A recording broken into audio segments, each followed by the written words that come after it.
It's been a while since I went and wrote a song like this. Take a good 4 chords, let them loop as if. And if it's still got soul, then I've realized it still feels good when you simplify.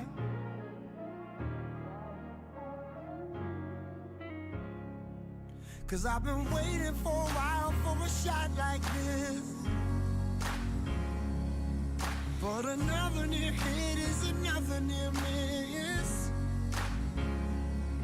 And I can smell the smoke, but it's no cigar. I feel so close, yet I feel so far. And I'm getting sick and tired of these false alarms. These false alarms. Yeah, I'm getting sick and tired of these false alarms. It's been a while since I went and wrote a song like this. I let the music speak of the publicist. And the dream is big, but the van is small. So give the keys and I'll give my heart. Cause I'm getting sick and tired of these false alarms. These false alarms. I'm getting sick and tired of these.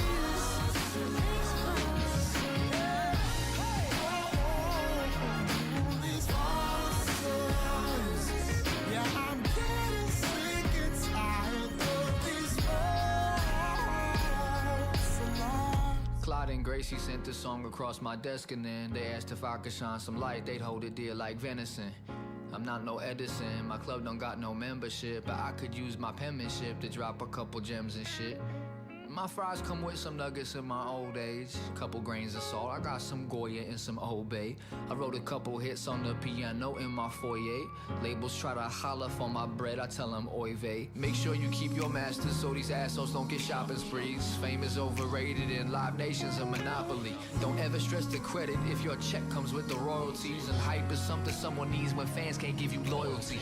Every mistake I made is like an institute. Y'all could be the 2.0, I say it in my interviews. I had to pick a single thing, the only thing I'm giving you. Keep one foot in the future and the other in the living room. Wow. Since I went and wrote a song like this.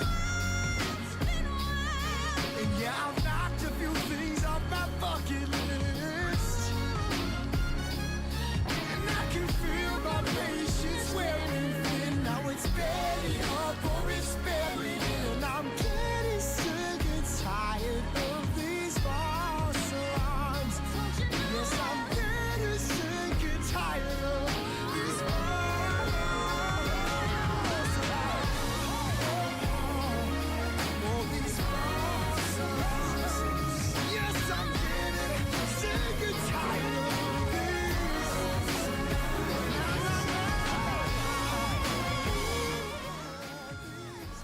these. Yo, yo. How we doing? Good day, good day.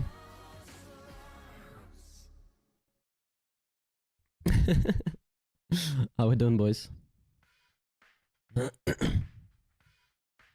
Yeah, we're just gonna chill. I might stream twice today, I was thinking. I might do like 2 streams. So I'm thinking this might be like sort of like kind of a short stream and then stream more tonight.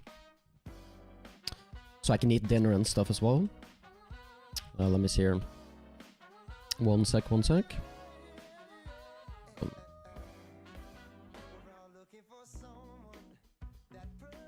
we go.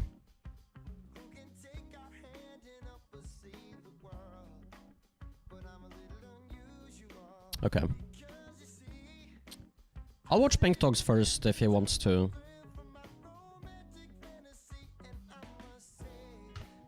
Diary. He was first in every way.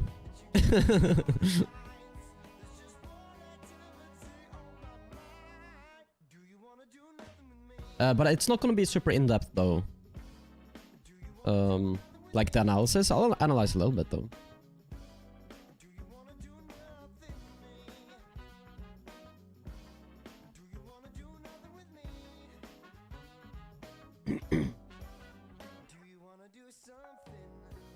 Okay.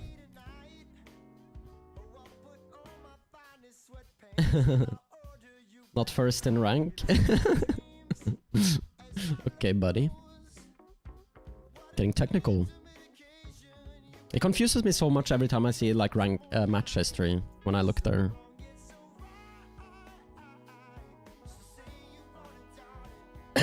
How you doing though, Callum? Okay, let me turn off emote only.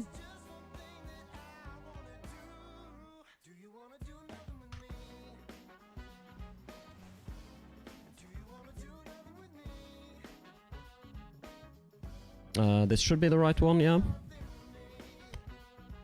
Is this just ranked replay? Pink Dog? What's the rank here? Hope you're doing good though, Stan, Callum. Great to see you all. Lovely. Hope you're all having a good weekend, boys. 1570 ranked. Okay, okay. Let's look at it. Let's look at it.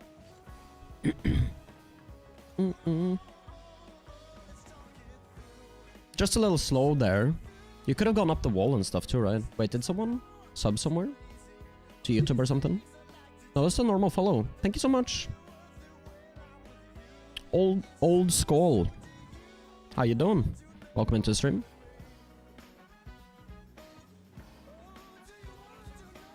It's good that you get that boost right there. Bit of an over-aggressive turn.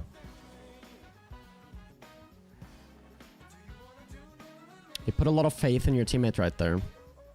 Just a small thing here, Pink Dog. Like, you really want to be closer to this play if you can, a little bit. To be honest, but one thing I like, though, is that you don't flip. This is something like a big learning moment for a lot of people.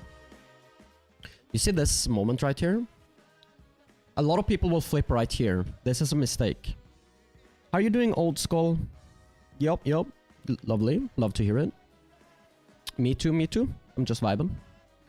Watching chat replays tonight. Today, I mean. I said tonight, because I usually stream tonight, at night. Marshall, how you doing, man? Welcome in. But yeah, it's tempting to flip here to get closer, but it is a mistake, because the chal is happening and you have no idea what's gonna happen next. If you flip here, you can easily be caught out of position. Like, this could go anywhere, legit. So you don't know where to be, so it's better not to flip, for sure. It's a bit of a bad setup, like, honestly. Like, you chip it so far away from yourself with this setup. Yeah. You're better off, like, chipping it this direction, I think, Pink Dog. Like, just soft touch, and then you can go move the ball anywhere afterwards. Or even taking it up the wall or something like that. Yeah, it's just super heavy touch, and it's not at an angle where it's, like, towards the net either, so it's only so much you can really do with it, right? Yeah, I see what you're saying, Pink Dog. Yeah, just a slightly poor execution, I guess. Solid touch forward. Bit slow on the recovery here. Like, you're much better off just driving through that. Like, looking for a bump, driving through, and then... Or either waiting as well could work. Like, just wait, see what happens, and then go. Because if you waited, like, you could jump for this ball, right? Don't quite understand the jump. I guess you wanted to bump him in the air. That's not a great idea because you're gonna get quite stuck. It's better to just play the bump from the ground, I think, and then if you don't get it, then you're quick to recover. Alternatively, you should, like, wait, have a bit more patience and jump later. You see, the problem is, Pink Dog, is you gotta understand the situation is... This, you grab the boost, your teammate can't get it, he leaves. Right? And when that happens, your main priority should be to not overextend, right? So it's kind of like the sort of the opposite sort of idea you should be going for. Something, like, you can do a lot of things, but something where you're not getting laid back.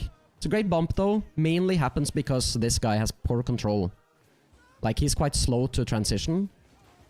Right here, this super slow. And he messes up, and then you can demo him. Can I play with your son? Not right now. Because I'm in the middle of doing replays for people in chat. Already committed to this. But I play with, like, anyone that wants to when that's what we're doing on stream. you know? So of course I can play with your son, but not right now. Like, oftentimes I'll play with viewers on stream and stuff. Or you can redeem with channel points as well too, but yeah, if that's the thing we're doing on stream, then of course I'm down to do it. Hope you're having a good weekend though. Diary volunteers? Yeah, maybe someone in chat wants to though. That could be. Maybe someone in chat wants to. Where were we? Yeah, here.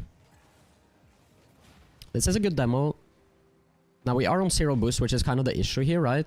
Like, just to go back, like this, and then you use a lot of boost to get this, and now we can't follow the play anymore. So if you played that whole sequence a bit more, you know, smoothly and efficiently, then you would have been able to essentially have boost here in a similar position. You could have had like 40 boost maybe, and then you can actually be here, follow the play better, right? Instead of, you know, it all gets a bit disconnected. It's like the timings with your teammate and stuff is a little bit off, and all of this is happening. That's good though. Like, you don't want to overextend here. You know your teammate's demoed. Grab this boost, look for your teammate. Now you can force for your teammate. Like, that's solid. Now your teammate can follow. This is all solid. Yeah, don't go for the all-in, like, sort of bump play, yeah. You can threaten the bump without going so all-in, right? Yo, Ryer. How are you doing, man? I feel like I haven't talked to you for a while. Great to see you, man. Oh, bit of a interesting touch there. Wait, what happened? So, this should really be fine.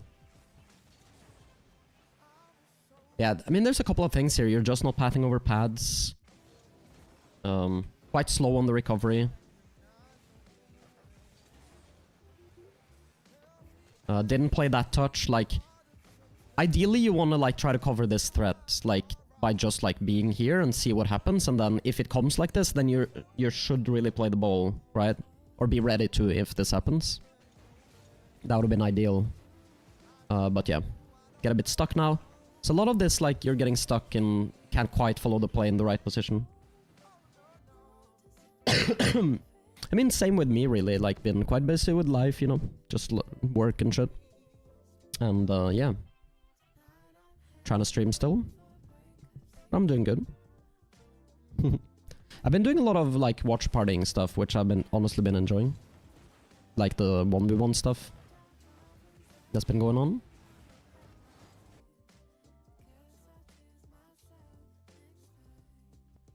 Oh, yeah. Good shout.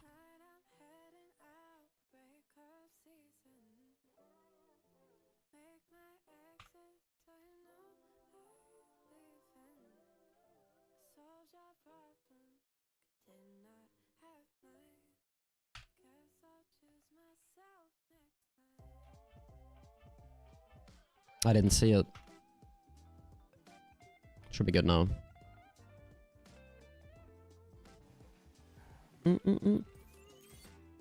It's just your teammate making a good play here, I guess. Let's see it again.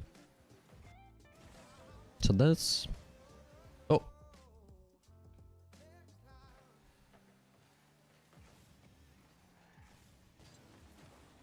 But you can see once again, Pink Dog, you get into this problem a lot. It's like here you're very low on boost because of what happened previously. I'm doing like I'm watching and doing analysis of anyone's replays. Yeah, that's what I'm doing. Not doing super in depth, but you see this recurring problem, Pink Dog, is you end up in low boost because of like you're stretching, like you're like a little bit out of position, so you have to stretch, and then you supply your boost, and then you're just like falling behind the play a little bit.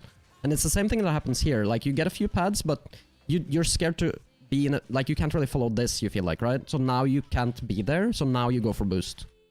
In an ideal scenario, you would have wanted to just be, you know, just be like here, now. Do you see that? Like, that's like the ideal thing to happen. It's like now you're here with like solid amount of boost, and then you can beat everyone to this and shoot. So you can see how you're like falling behind the play a little bit everywhere. So that's like the issue you're having in this game, is like you end up like chasing the play, kind of. The Nexus League, how you doing? Welcome in. Welcome, welcome. You can just send the replays in Discord, guys, and I'll look at them. I'll just go through them. But yeah, you played that well. Nice goal.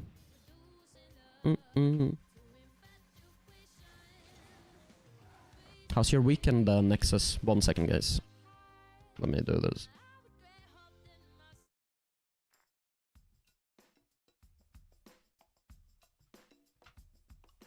Okay, there we are. Oh, is that you, Stan? What? That's weird. You were just here on your other account. Okay. Kickoff. I don't even know what that is. Still confused. I think you guys are trying to keep it alive by mentioning it.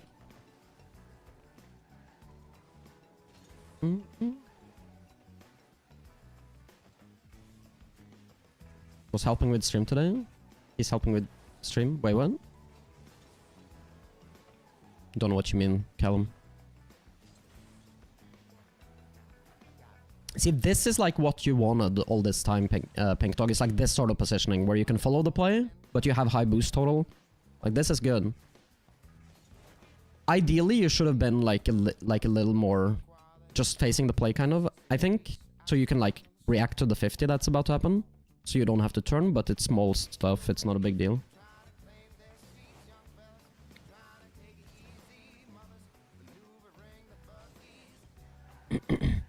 Teammate should force for you. He does. It's nice. How are you doing, Banjay? Good to see you, man.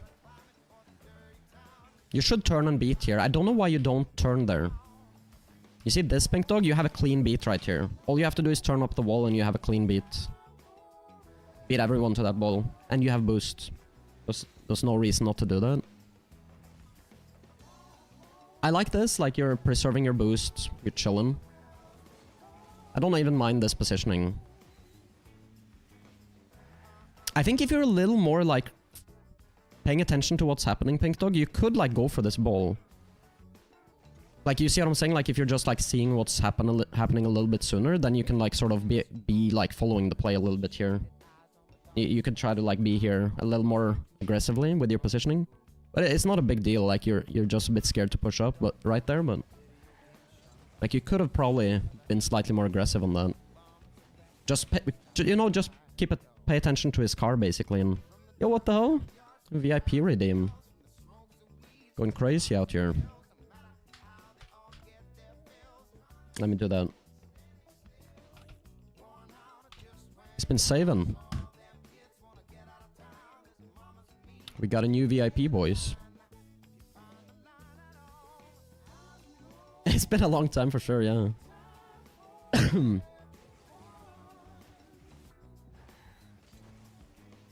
This is good. That's also not a bad touch at all. Like, you keep it close, which is really good because it makes it difficult for the next guy to chow. Don't know why you boosted away from the play. Like, right there, you're boosting down. It's a bit counterproductive. Just saying. That's also a good touch. Like, this is good stuff from you, Pink Dog. Got a little stuck, but this is good. It's definitely a long time ago, yeah. This is good pathing, like you're getting the pads so you can stay involved in the play. Done some good stuff here, Pink Dog. In the last, like, 30-40 seconds. It's an awful kickoff for you to deal with. I think you could have easily grabbed a back corner boost if you wanted to here. Like right here, I think you can grab the back corner boost, like just flip for that. I think it's worth it.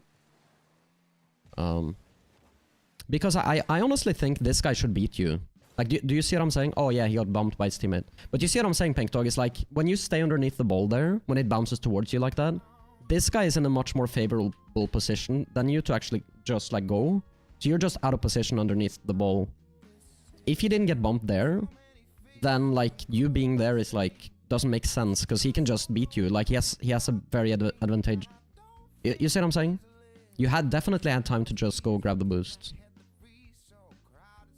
It's so high, he can't like jump and shoot immediately. Like, he has to wait a little bit to get a nice shot. So you have time to grab it.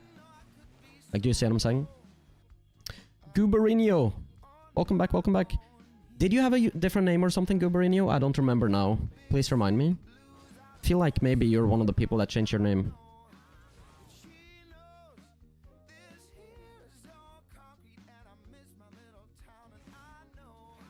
You easily had time for the corner boost. You just gotta think about, like, I don't know how to explain it, Pink Talk. I think it just comes with experience, I guess, but this is not scoreable. Quick, he can't score that fast, it's just not happening. If it's a lot lower, then he can jump for it, right? If it's more towards your net, then it's easier as well. It's so high and sort of straight up, he can't really shoot that. Like, and even if he does, he can't shoot it well. Like, look at this, like, think about it, if he jumps for that, it's gonna be like a soft shot towards your backboard, or like he can't shoot that. Now he can shoot it. You see what I'm saying? Oh, you're a human being. But yeah. And it did work out, but that's only because he got bumped by his teammate. Realistically. See, the way you chase the bump, like, you're turning so sharply. I think if you're like, I don't know how to explain it, Pink Dog, but you see how, like, you're boosting through? Like here, if you just, like, turned sort of at this line and then you can actually chase after him, then you're gonna have a better chance at bumping. Instead of, like, driving this, like, boosting through at high speed through this, like, wide line. I don't know how to explain it exactly, but basically your approach is a bit, like, weird if you're trying to play a bump.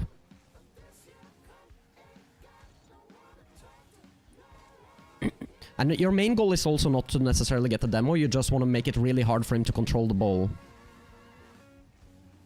Right?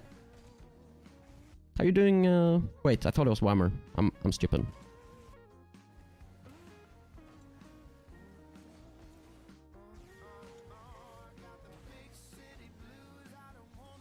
Oh, was it you that kept inviting me, Gubrinho? I don't remember anymore.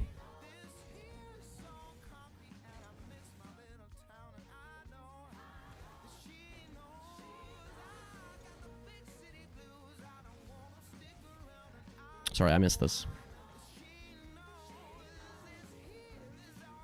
It's okay. It's totally fine, I'm just gonna delete you from the friends list. Like, that's it.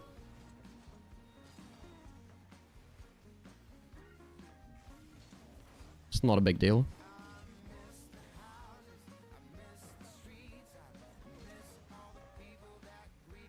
Yeah, I'll keep you deleted though. Like, if you join, like, a viewer queue or something, then I'll add you. But if you spam me even a single time, it's immediate, like, gone. I'm so done with that happening, so I'm just like, if anyone invites me, I'm just gonna delete them. Immediately.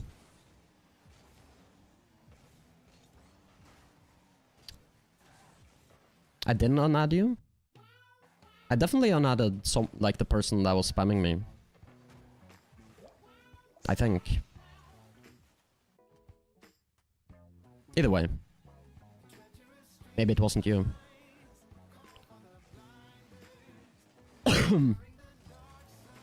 Maybe it was a different time. What happened here? Sorry, let's say the first goal. Oh yeah, it's just good pass. Your teammate misplayed that defense as well. Rough Dog is not my epic, that's my ult.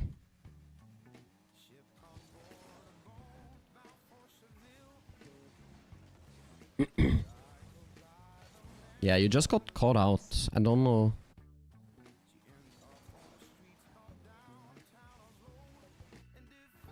Yeah, I guess because the bump happened, you got baited a bit. It happens. It's honestly not that big of a mistake. It just turned into a goal.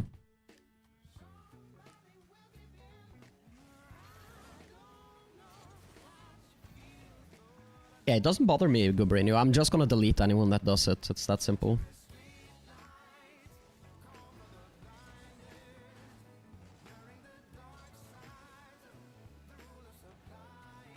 It's a bit of panic central here. There's really no point jumping here, to be honest.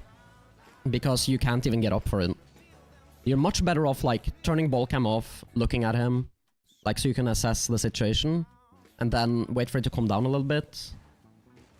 If you can, and if not, try to turn and defend, like you're better off doing something like that. Yusuf, welcome in, welcome in. We're just chilling. We're doing viewer stuff, watching replays. I'm analyzing a bit too much, I'm realizing, but it's fine. Does this look like Champ 3? No, I don't think so. Looks like GC.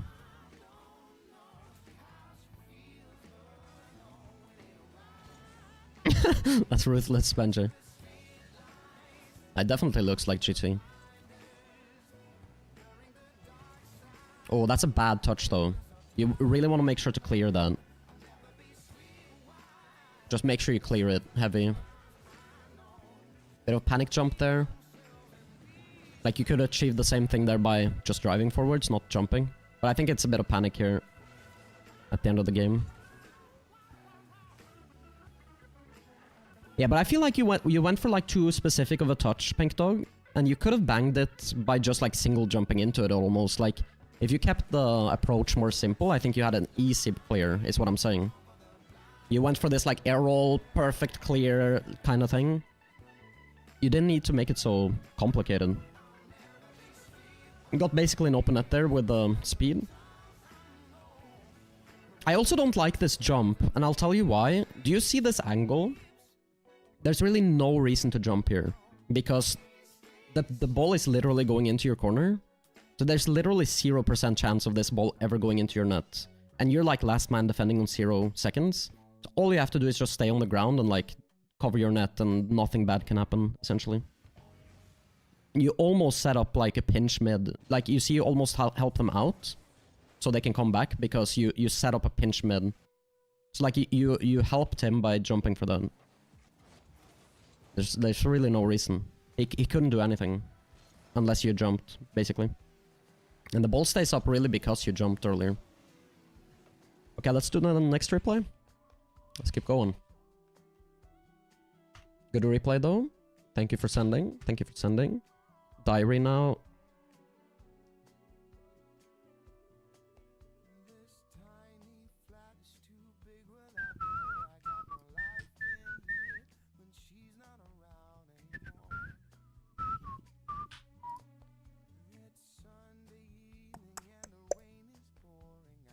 Okay, should have the replay. Oh. My house looks nice. I mean, it's just an apartment. Appreciate it. Appreciate it though. Okay, let me see. I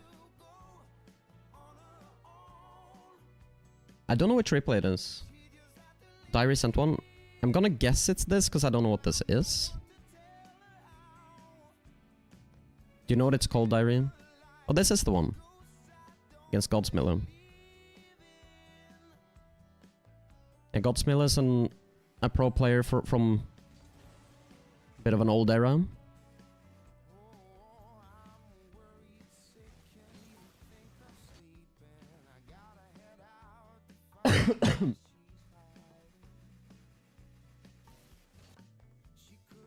I don't really know his skill level these days. Relative to like the rest of the player base. What are you guys talking about? Are you playing Minecraft? I'm trying to catch up. But yeah, either one. Either way. Okay, here we go. What's the rank, by the way, Diary? I appreciate it if everyone just tells me. Helps out. 1670, very solid. Almost GC3. Okay, let's watch it. B tier. It's not too bad. Do mess up the recovery a little bit. Yeah. I don't love that positioning from you. I think you should kind of let your teammate do, like, try to cover for you, and then you just play deeper in the net, if that makes sense. Like, you want to be more here, so you can actually cover the net. But not a big deal. Just saying.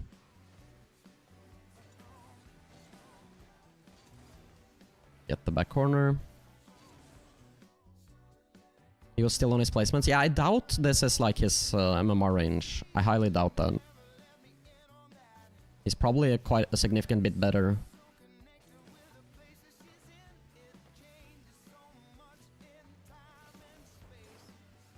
Yeah, it's a couple of things, I guess. Talked about this in the Pink Dog replay, but I don't even hate your positioning. But yeah, if we're talking about where you perfectly want to be, it's more like here, right? Like here. That would be the perfect positioning for this outcome, but you didn't know what was gonna happen, so... And then here, you see him jumping, and you kind of don't know what to do, I guess. You don't react very well, so you hit it straight into him. Could have changed your plan for sure. Oh. It's just gonna check if he was duo queuing or not, but yeah. He's not.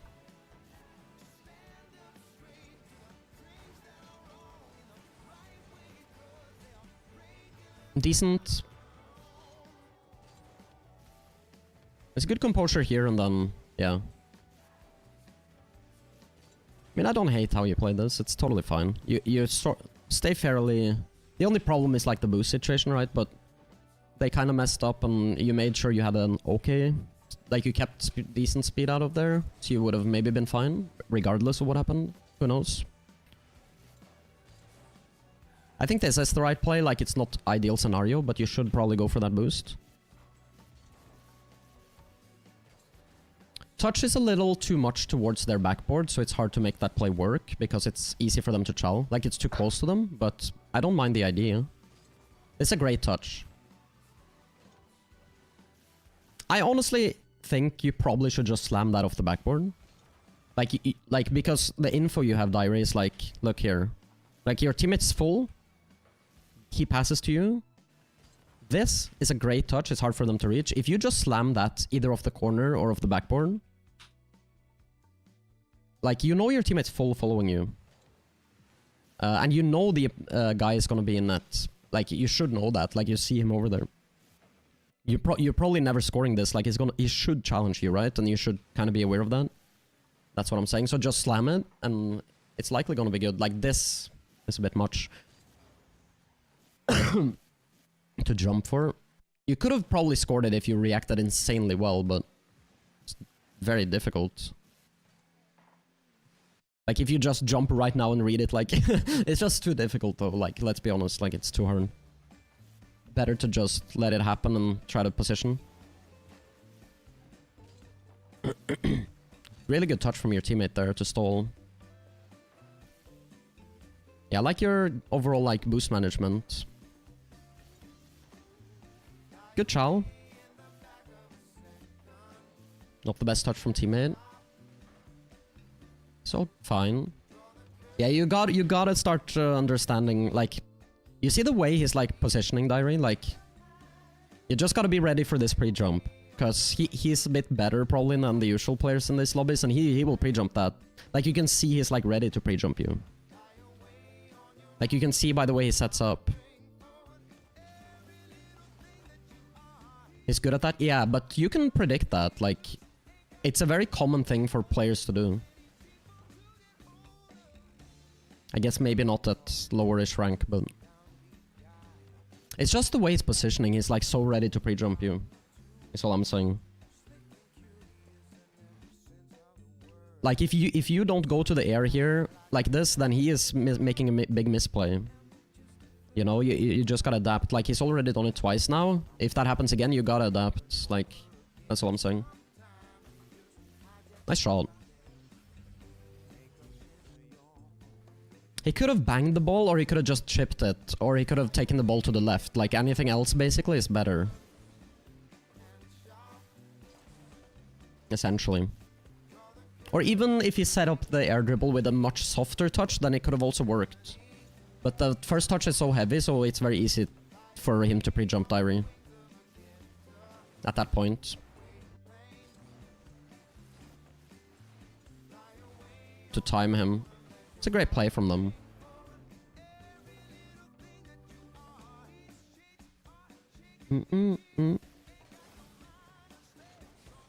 Kickoff.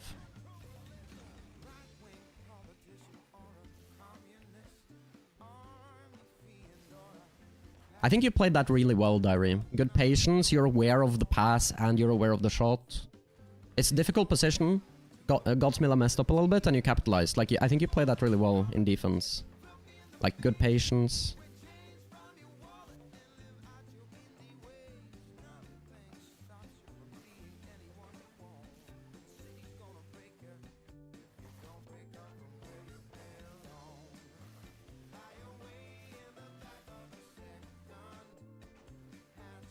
I think this is one of your weaknesses, Diary, is like, when you're following the play in attack, that's happened a couple of times in this replay, you're not like always ready to follow up kind of thing.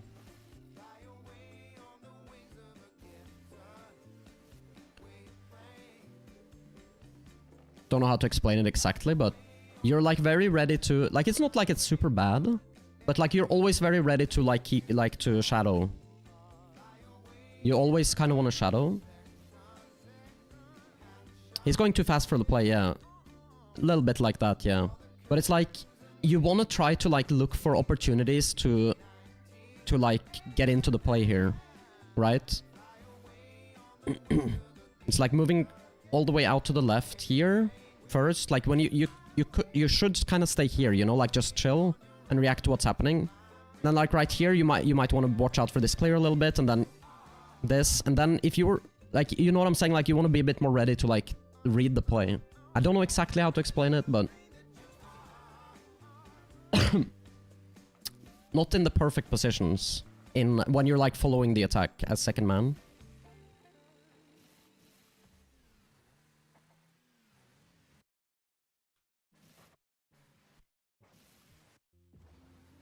Closer. I just think like slow down a little bit. Like right here, slow down a little bit. Just be in this area. And then you can just react better.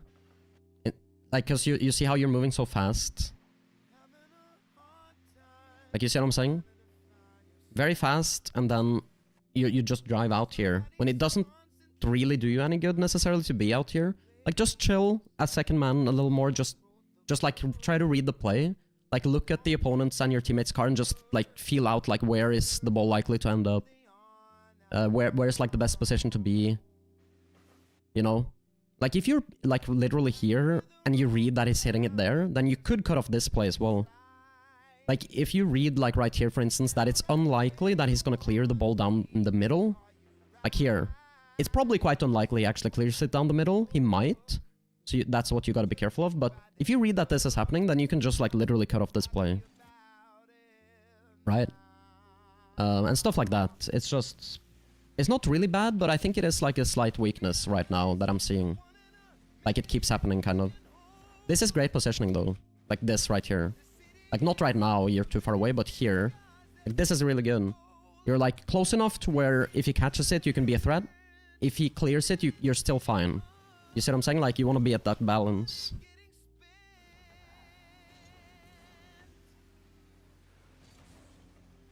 I mean, we talked about something, Pink Dog, what was like the... whatchamacallit? Don't overextend so much with, like, your bumps type stuff. It's definitely something. Where can you find something like free run? I don't really think there are like any shows that are exactly like that, to my knowledge. Yeah, it's definitely very... I like it too, yeah.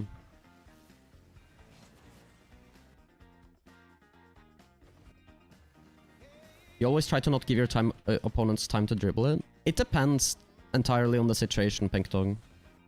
Like, where your teammate is. Like, it depends on a lot of different things, right? Okay, let's continue, though. Yeah, this was great. Now, that touch could have been, like, more off the sidewall, and I think it would have been better, but it's okay. The most important thing is that you didn't get dunked, of course. This is well played by your teammates. Yeah, and you see the mistake here is pretty clear from Diary is... There's a big moment right here where Diary has a free ball. Like this entire time he has a free ball. And he doesn't ever go for it. And then when he goes, he's beat. And it's because of his positioning, I guess. But yeah, basically you want to go for the ball at some point now. Right? It gets really good, the Banjay. Yeah. You'll definitely enjoy it, I think.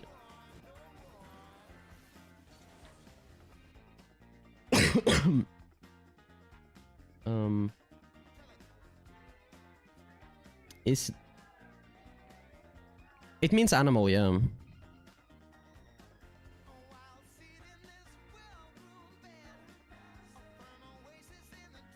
That is what it means.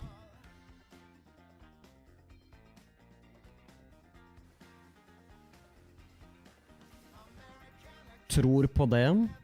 I mean, it means believe in it. But you had one wrong letter, but I'll forgive you.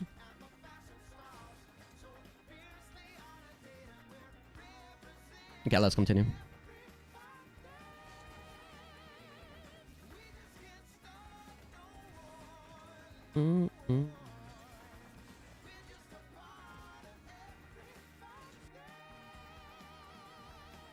Hey, my friend.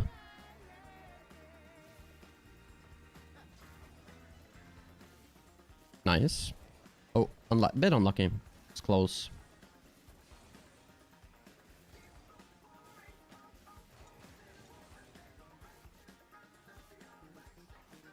Oh.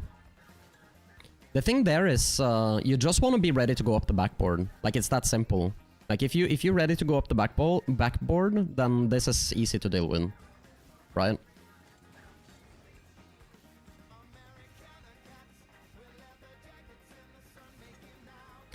But one thing I like, though, Diary, even though you messed up, is it would have been very bad if you tried to read this play. This is something I think in the past, you might have actually tried. Try to jump and read that ball. Which, like, if you're a pro player, okay, you can do that. But for most players, this is an insanely difficult read. And it's very unlikely that they actually score on you, regardless. So you're definitely better off waiting. It's just like playing the percentages, what's most likely. It's like unlikely for you to be able to make that read, and it's also unlikely that you get... Like, it's still gonna be quite hard for them to score, even if you wait on the ground. You could have made that save, but I do think you actually made the right call. And I also actually think your teammate is, like, after you mess up like this, your teammate ideally should try to play this ball, and then you can play net. Do you see that? That would have been the ideal thing. So he should try to play this ball and touch it into the corner, and then you should cover the net. Now, I do think you made a mistake, Diary, but I also think your teammate made a mistake, right? Like, at this point, when you don't go up, he should be playing the ball, and then you should defend. So, like, you made the initial mistake, but then he didn't, like, adapt very well to what was happening. So, definitely both people's fault, in my opinion. 100%.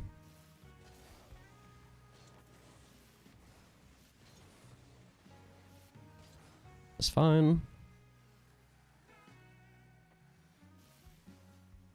This is good positioning overall. Your teammate really messed up, but that's fine. Not the best touch, but it's okay. Yeah, your teammate messed up here, Diary, but I also think you did.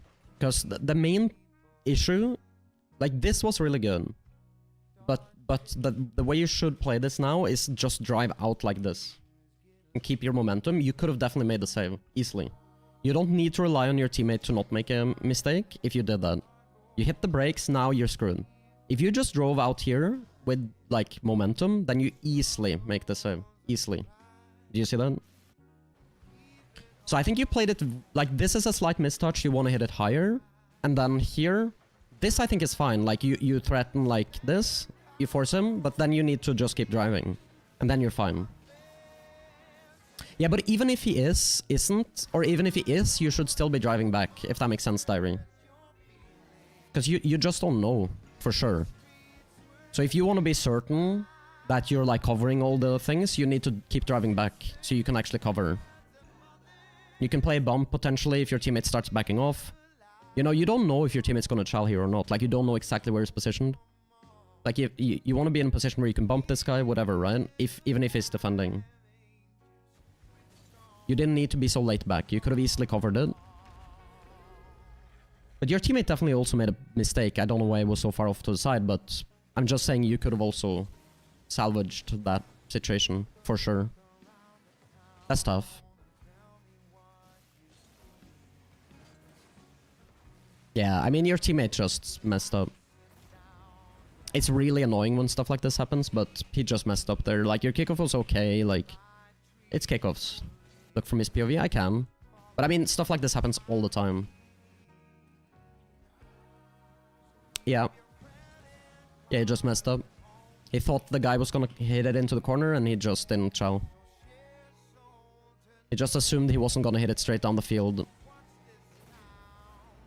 Because it's a mind game thing. Like he thinks Godsmiller knows he will chow. So he tries to fake it, but it didn't work. It's that simple. He thought the threat of the challenge was enough, basically. Oh, that's fine though. And now we're like a bit frustrated. I can tell. Like you and your teammate are playing frustrated. For sure. Like trying to make something happen. Definitely playing a bit differently due to what's been happening in the game. It's understandable. But you've played a pretty good game overall though, Diary. I'm just pointing out the slight mistakes, right?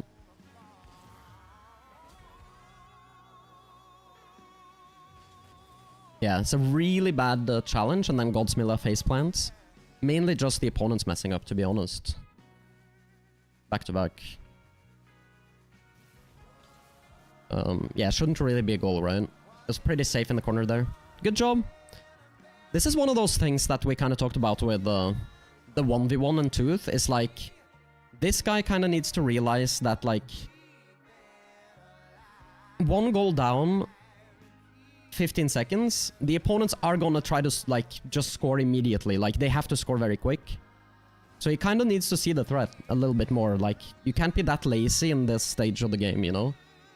Like, that probably, like, easily could have been fine maybe in the start of the game, but at this point, the opponents are gonna go for broke, you know? Like, they're gonna try to win. To come back. It's the only way, so they gotta understand that. Oh. Nothing big. It happens.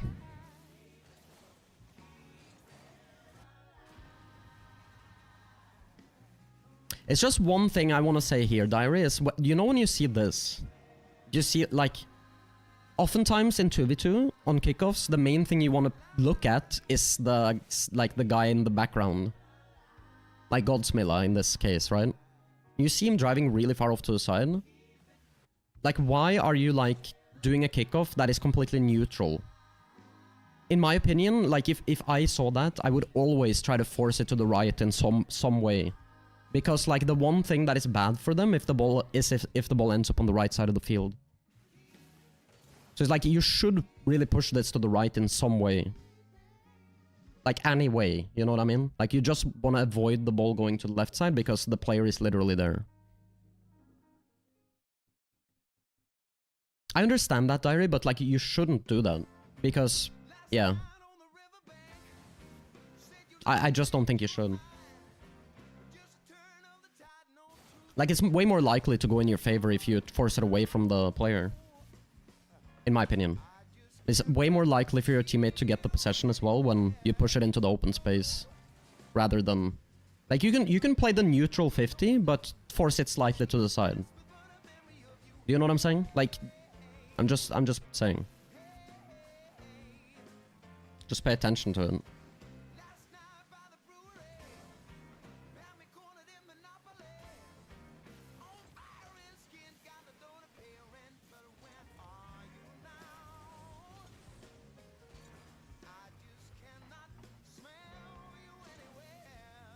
Yeah, you're just heavily beat to that. Yeah. It's just one of those things, the ball is going towards the opponent, he's closer to it. You can't beat him. I want to see once from teammates' perspective on this. Because I think he also messed up quite badly. Yeah, see, this flip is really bad. If he just goes down the middle back to net, like here, if he goes here, then he's in a great position. You see, like, if he's just here. All he had to do was avoid the bump from Godsmilla, and then he's fine. So yeah, definitely both people making mistakes. It's like, especially when Diary gets beat like that, he has to be extra careful. But he does, like, the opposite thing. But yeah. That's the one. Okay, let's move on. I gotta ask though, is Stan in chat? I'm gonna download its replay right now. If Stan is not here, then we'll do Ryer.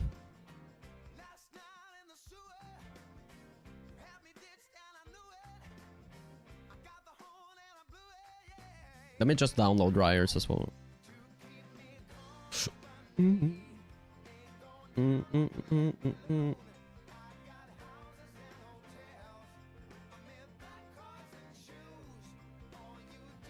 Are you in chat though, Stan? We'll just do Ryer's replay. He might be in a game or something. Do you know the name of the replay, Ryer? SSL game. I think is a new one. Might be Stan's replay. Okay, this is Ryer. I didn't know you got an SSL. Is this like the other day? Let me show screen.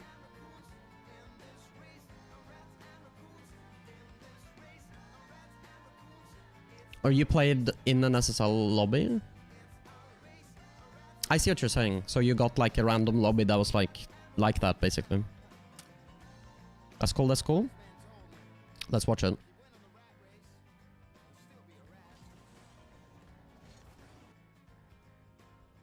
Yeah, because I didn't think you were had gotten SSL.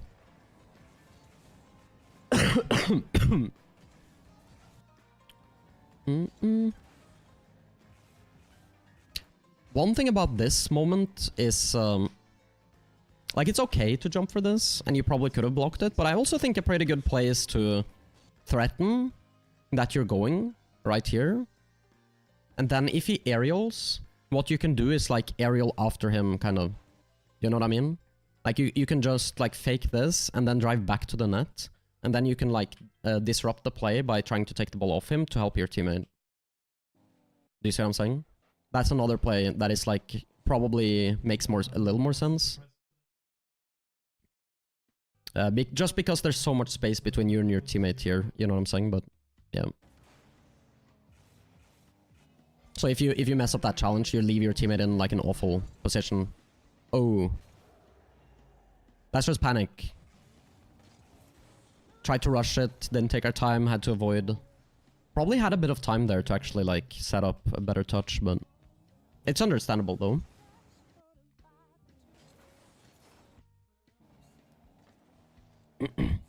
Yeah, it was definitely savable, but you know. Oh, close.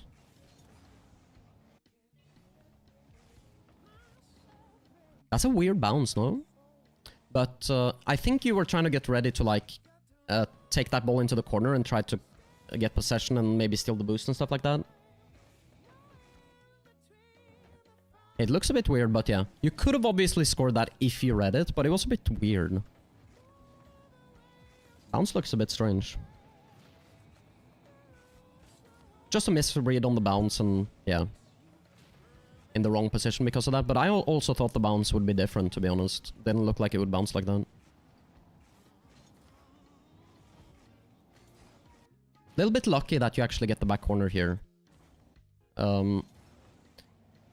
Like, overall, good play.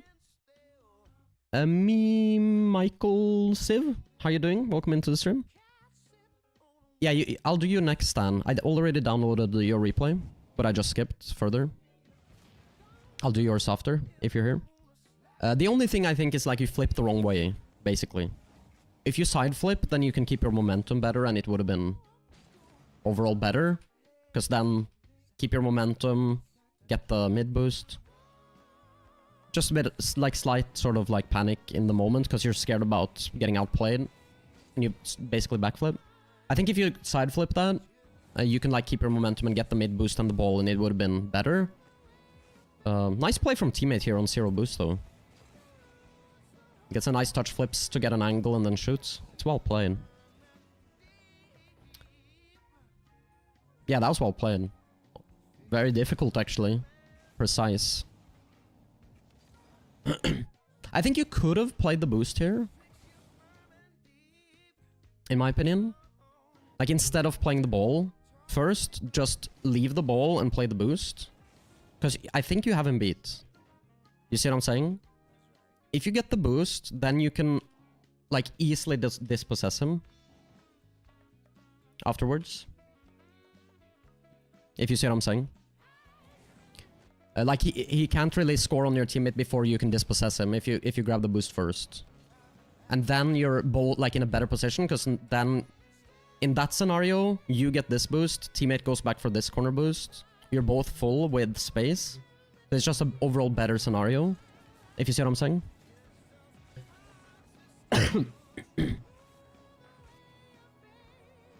This is a really good position for you guys now. I do think you're a little further pushed up than I would like.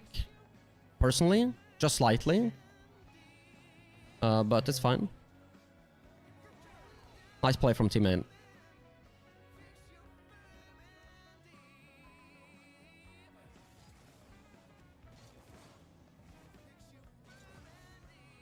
Kickoff. Very close. Should have been a goal. Like, it's a nice play from teammates. Yeah, just like this lineup. If you just kept momentum a bit better, then it's easy. It's just the way you turn is the problem, right? But it's close, it's close. Bad touch from teammate, I think. Oh, they full panic. Miss there. They're confusing each other, just touching the ball to your teammate. Yeah, they're just messing up here. They're just messing up. Your teammate's having a really good game here at the start. Like, really, really good game, actually. He's played a very, very flawless game. So far. It's only been a minute, but... He's just not really made any mistakes, your teammate, like, honestly. I don't remember how the first goal happened, but, like, overall, he's played really good.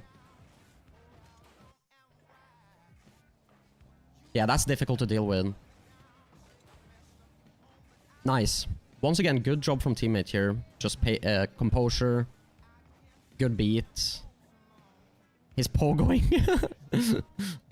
Your teammate's good, man. Like, this guy's good. You join the Discord by typing !Discord, and then there's this place there. It says replays for review or whatever. You just drop it in there. Okay, what happened here? Yeah, he tried to pogo. They pass. It's a really good pass. Yeah, this is slight mistake here, Ryer. Like, ideally you should... Like, you should get ready to jump for this. Like, if you... Like, this is how I think you should have played it. Is, like, grab pads here. Like, imagine, like, going here, here, here. And then, now this you can jump for and, like, catch it on the backboard. That's what you essentially should have done. You actually have quite a bit of time. !Discord. Like, you don't need to, like, move so fast as you do. Like, you don't need to get back into inside your net. Like, it's not actually the best position. Positioning to be in. Just a bit of panic on low boost, in my opinion. Like, just chill. Make sure your boost total is good. And then jump up and save it. You see, even here you used a ton of boost there. You're missing every single small pad, and then you drive into the net on 0 boost, and this is difficult now because you have 0 boost. But yeah, you see what I'm saying, right? Like, just a bit more composure. Keep your boost total higher. You're gonna fairly easily deal with that, I think. Essentially. Yeah, exactly. Oh, risky. I mean, it's really good that you don't flip into that, but it's a it's a bit of a dangerous, like... I think it's a bit dangerous to not flip into it. Or to like, take the 50, because it pinches mid. The thing I would be scared of is... Can I... You probably already know what I'm about to say, but... It's... dangerous. This... Like, this guy is waiting in the middle, essentially. If this pinches, like, directly off that wall, he could just drive forwards and score an open net. Do you see that? That's why it's so risky. And if it pinches more towards your net, it's equally as... Like, it's just dangerous, right? Yeah, you kind of need to flip into it and try to neutralize the 50. Or just let him touch it, and potentially he just passes it to you in the corner. Do you see what I'm saying? Like, fake here. Fake here, there's a good... This is how Diary's teammate got outplayed earlier, by the way. is he tried to fake this scenario so that this guy would just hit the ball back here, essentially. But that is a play you could try to make, even though you could get outplayed doing that. And then you can grab the back corner and he hit it back into the corner for you. Something like that. But yeah, the 50 is risky, like the way you took it, in my opinion, but it worked out. Nice try on the shot. Not the fastest recovery. There's a pass here. Yeah, teammate messed that up a little bit. Trading demos there should not be too bad, I think. So what you should do here, Ryer, is, in my opinion, you're cutting off your teammate here. You actually need to have some faith in him. And what you should do is just go up, like, for instance, go up the backboard and just chill. Or play net and chill. Just let your teammate go. Essentially. Just let him go. Yeah. I think if you went up the backboard, you should just stay there. Don't jump off at all and wait for what's happening. Your teammate's gonna try to chow for you. Because your teammate is actually waiting for you to respawn. That's why he's waiting. So he's actually like trying to stall so you can like kind of respawn. Right? And this is probably fine if you wait. Yeah, just a bit of like nervous energy right there. Like trying to rush it. How are you doing, DT? I'm doing good myself. Oh, your teammate's gone. Wow. You barely got that touch. Well done. On the backflip or whatever. Yeah, I mean, that's a tricky position. You did well. Good chow. Yeah, had to dodge the bump, but yeah, the overall idea here, though, should be to just disrupt this guy. Probably you would have been better off dodging the bump the other direction. If you know what I'm saying, like, if you can get around this way, then it's easier to disrupt, but... still somewhat the right idea, right? Like, you're trying to disrupt him, now your teammate Charles. It is the correct idea. Let teammate go, I like that. Just let him. It's also really good positioning here. I don't know if Diary is watching still, but like this is like better positioning in those like scenarios I talked about. Diary was struggling a little bit in.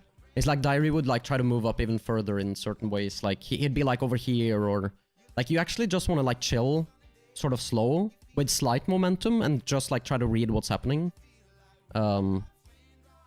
And I think that Ryer is like actually doing a good job of that here. Just like looking at what's happening, he can see the opponent is backwards. It's unlikely the clear is happening, so he can actually afford to get quite close. Like, it's just like trying to read what's actually happening, you know? It's pretty good positioning. This is not a good idea to go for. Because it's just much closer than Ryer, and Ryer's teammate is out of the play, essentially. So this is quite bad. This should be a goal. But they just take a heavy hit forward, and yeah. Followed by a nice overcommit, yeah. Exactly. Yeah, in those positions, it's just like one of those things. You have to be 100% sure you beat if you're gonna commit for something like this. That's really what it is. And probably if you insta-went, you had a chance to beat him, but you went really, really slow. So like, if you rush this right now, you probably can beat him. But you wait, and then you go. And then he's just beating you. You would have probably had some type of 50 or like a much better chance at beating if you like instantly committed to that. You like I said, you just gotta be like really sure that you can beat. Yeah, I mean, yeah, like yeah, you can see it like if we watch it one more time in like real time. Like right, if you just turn now and jump right immediately, you would have been like much faster. This is good. We preserve our boost well here. Good composure here to catch it. Great flick around one. Wow, good speed from teammate. Yeah, and if you trusted... Like, you should have definitely been there for this. I know it's hard, but... Like, your teammate is gonna try to score this. Or if he misses, it's likely to come mid. So if you just chill here, you're covering the best position of the pitch, right? So, yeah. But it's fine. It happens. Good composure there to, like, not dive or anything. At that point, is tempting. Good force, like this is good stuff.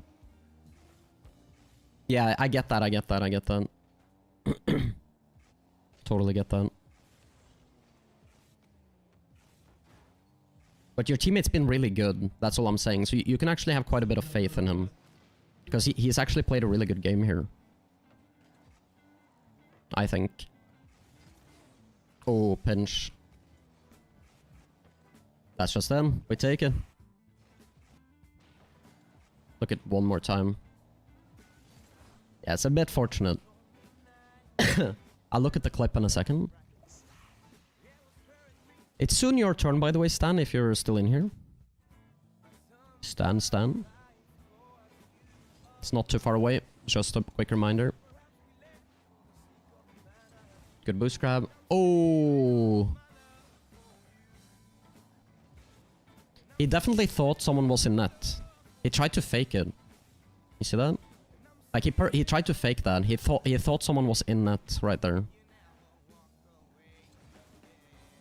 Just lack of awareness in the moment from teammate. This is a good opportunity.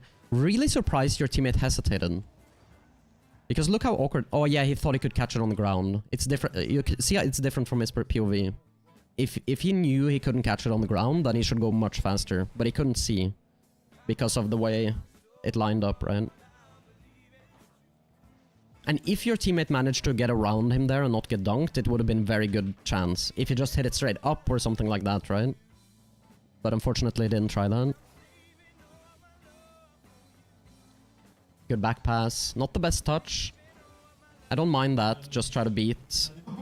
Play the 50. It's understandable. I like how you save a bit of boost here, though, Ryer. Like, this is the kind of stuff I think you do really well. I don't mind that, because you're stalling time here, essentially. Like, you know the attack is kind of over, so it's just like a... really like high touch that is really floated just to stall time. It's actually a good idea. The boost is not there. Get this one. Teammate got the mid. That's huge. This is really good for you guys now. You're a bit far away from the play, unfortunately. Oh. It's a little bit of the same issue on this 50 as the earlier one. This time you flip into it, but yeah.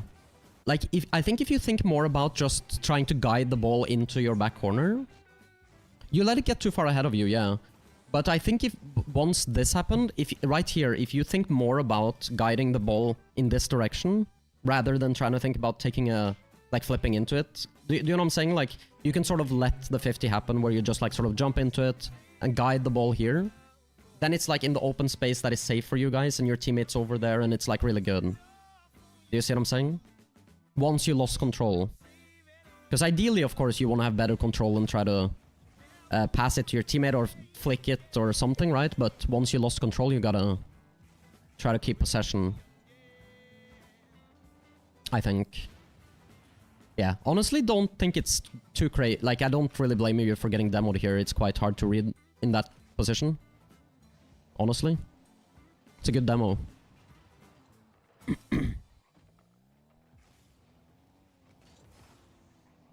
Zero boost here is quite a rough position.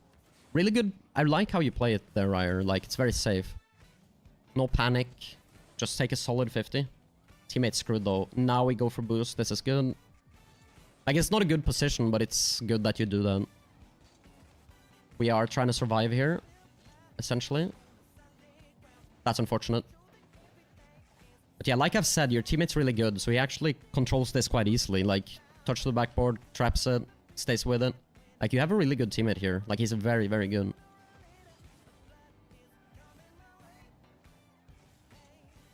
This, I think you should probably catch on the wall. Because you see how your teammate's stuck in the net? Hitting it hard forward is not in your favor. So you actually want to just catch this on the wall. Then it's easier for you to get a threatening attack.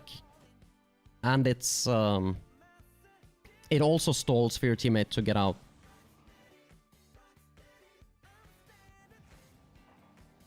You see that, Ryer? Like, if you just catch it here, that's very good. Like, just on the wall. You can catch it up and then... Yeah. it serves as like a better attack and also as a way for your teammate to get out of the play.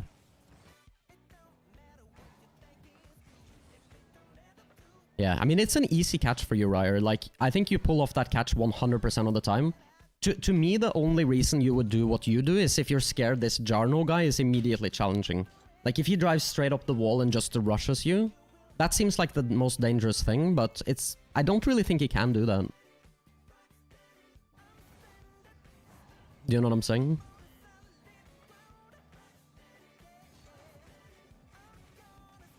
Nice try there. Gotta get pads now. It's a good save from them. Your teammate will get mid. You should have forced here. Definitely. Do you see that? You get like 30 plus boost, and you should have driven forwards. Your teammate's behind you full, and the main idea is you just want to force him to do something, right? By just being in this space, he would have been really uncomfortable. So you essentially switch positions with your teammate when you shouldn't have, kind of thing. But it's okay. And he just messes up anyways. The opponent just missed his flick and it's a free goal. But yeah, definitely right here you should have been the one forcing, in my opinion. Just, you see your teammate's about to get mid, you just drive forwards. And then if he goes into the air, then that's what you force. It's really hard for him to full air dribble into your net anyways. If he clears it, then your job is done, essentially. Yeah. But yeah, not a bad game. I think your teammate had a really insane game, though. I think he played really, really good there. Yeah, I already got Stan's replay. So, let me see. Let me know what it's called, Stan. Or if you recognize it here. Because I don't know which one. What is it, Banjo? Oh, the clip. Yeah, let me do that. Okay, got it. Okay, let's look at Banjo clip before we start. Real quick.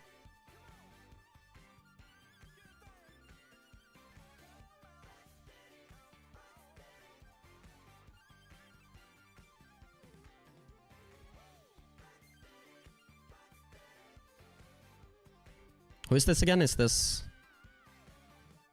Tox or something like that? I forget who this is. Skip to 20. Oh, that's right, that's right. Definitely have seen him. Reset, backflip. Did you use another reset there? Yeah, you did. It's just like, what the fuck happened? Oh, yeah, I can do audio.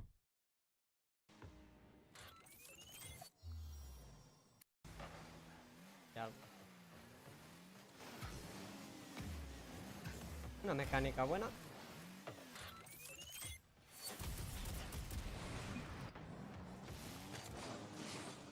¿Qué has hecho?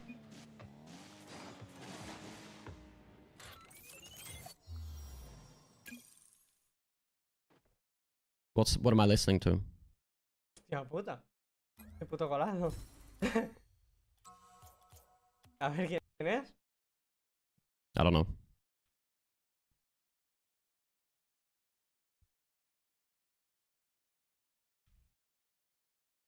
Okay, let me see. I'll do his disbelief. Yeah. It's glazing Banjo.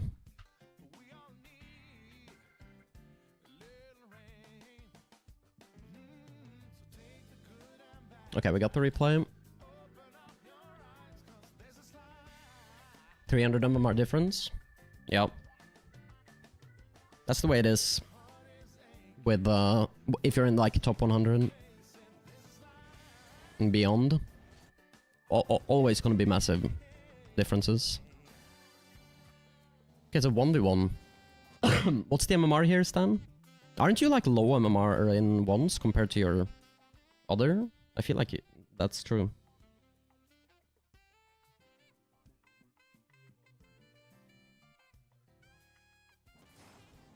What rank is this?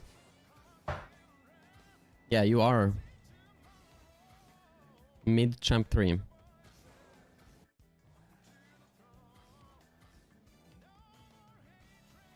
Yeah, it's not a bad rank, but you can probably get higher.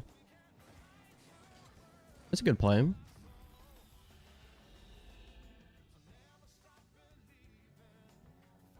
Just 1 second, guys. I fix something. Okay.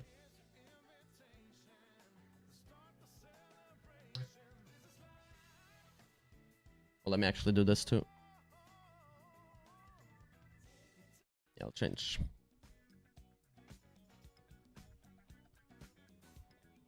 Okay.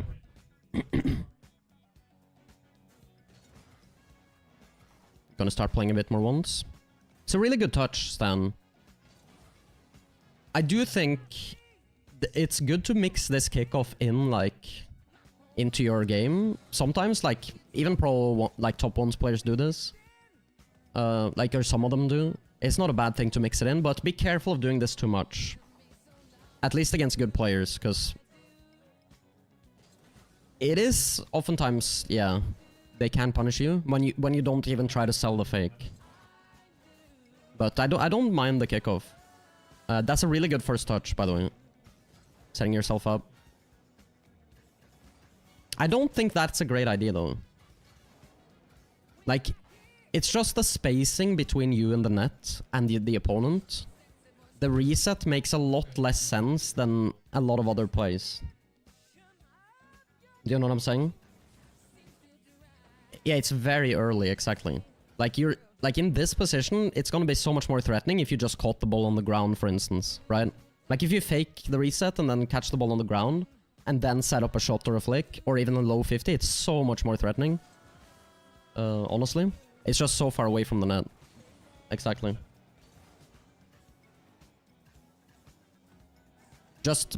What I'm saying is just that adapt more to what's actually happening in front of you in that scenario. If he's really close to you, then getting the reset makes a lot more sense, right? Because it can potentially outplay him. Good job there. It's really difficult to actually score from this position. I think you played that pretty well. Get a bit stuck there, unfortunately. You could have probably had a goal here. Yeah, if you manage to, like, not get bumped. Yeah, for instance, if you reverse right here, you probably score. Like, if you manage to, like, dodge him somehow, you know. But yeah, it happens. Yeah, if your, like, sole focus was to just dodge his car, then you probably score, honestly. This is a bit goofy.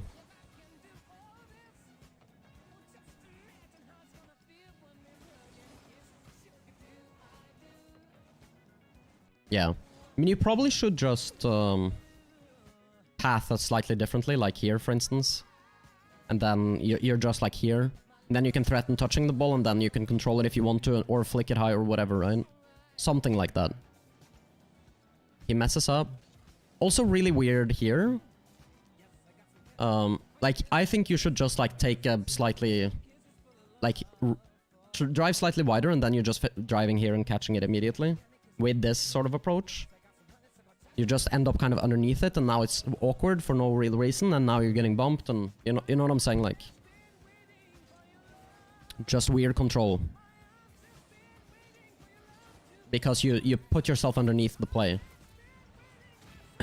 You should really get scored on. If is YouTube chat popping off? I don't even have YouTube chat up. Yo, Elliot. I've forgotten to keep it up today. It's really because I'm tabbing out of the game a ton today. I hope you're all doing good in YouTube chat, though. Zk, who is that, by the way?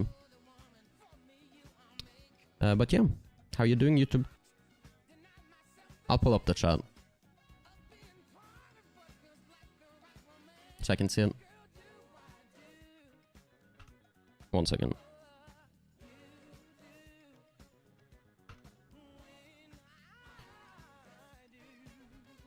Okay, there we go. Yeah, you made it awkward for yourself. It's really a scenario where you should get scored on, though. If the opponent plays it perfectly. Because he has all the boost and you're stuck in your corners with no boost. But you could have certainly played it a lot better. Nice.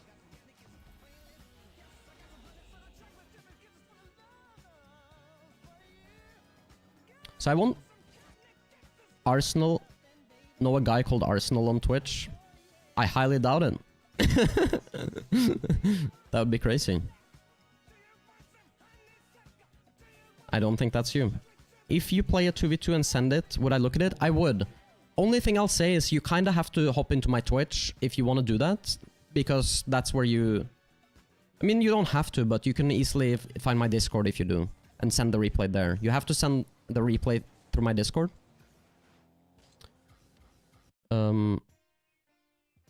So yeah. But yes, I look at anyone's replays. Yep, exactly.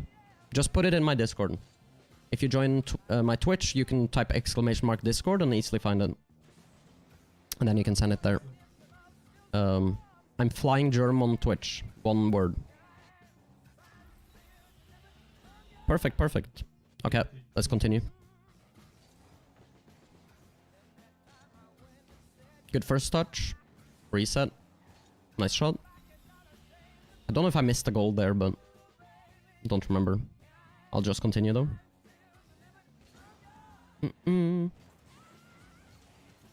Okay, good, good.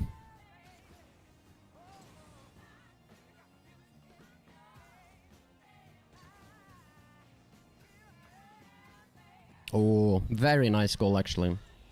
That's very well played.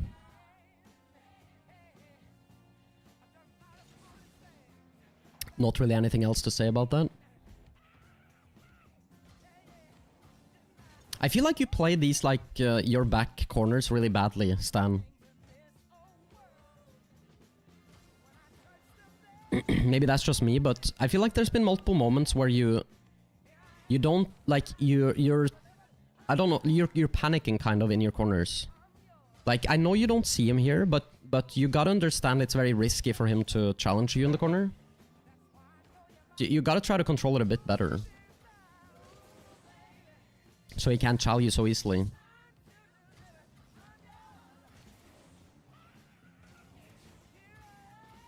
Try to get better vision of him, or just don't jump, or you know, like if he starts challenging you a lot in your back corner, then you gotta start being scared of it. But until he does, I wouldn't be too worried about him challenging you in those positions. You know what I'm saying? Just feel out the player, and if he starts challenging you a lot in those corners, then you start worrying about it. But most people won't do it because it's a bad idea. Right? If it's really risky to challenge you in that corner. Right? So most people won't just do that all the time. It's like you can adapt if he starts doing it, like I said, but... This one I think is understandable. Because you see him facing you there boosting. And if he challenges you, it's really bad. So this one I totally understand why you pop, right? That makes sense. It's a bit risky. Like, just think about it, Stan, right here. Logically. Here, you have 67 boost. Like, that's kind of fine. If you just, like, preserve your boost here. Like, grab a few pads on the way. And don't even worry about grabbing your back corner. Like, look how much better of a position you're in. Do you see what I'm saying? Join my Twitch, Elliot. Go to Twitch, and then you have the command to my Discord. Flying Germ on Twitch. That's the easiest way that I can think of to find my Discord. I might have it linked in the description. I can't remember on YouTube if I have. I might actually have that. Look in the description on YouTube as well.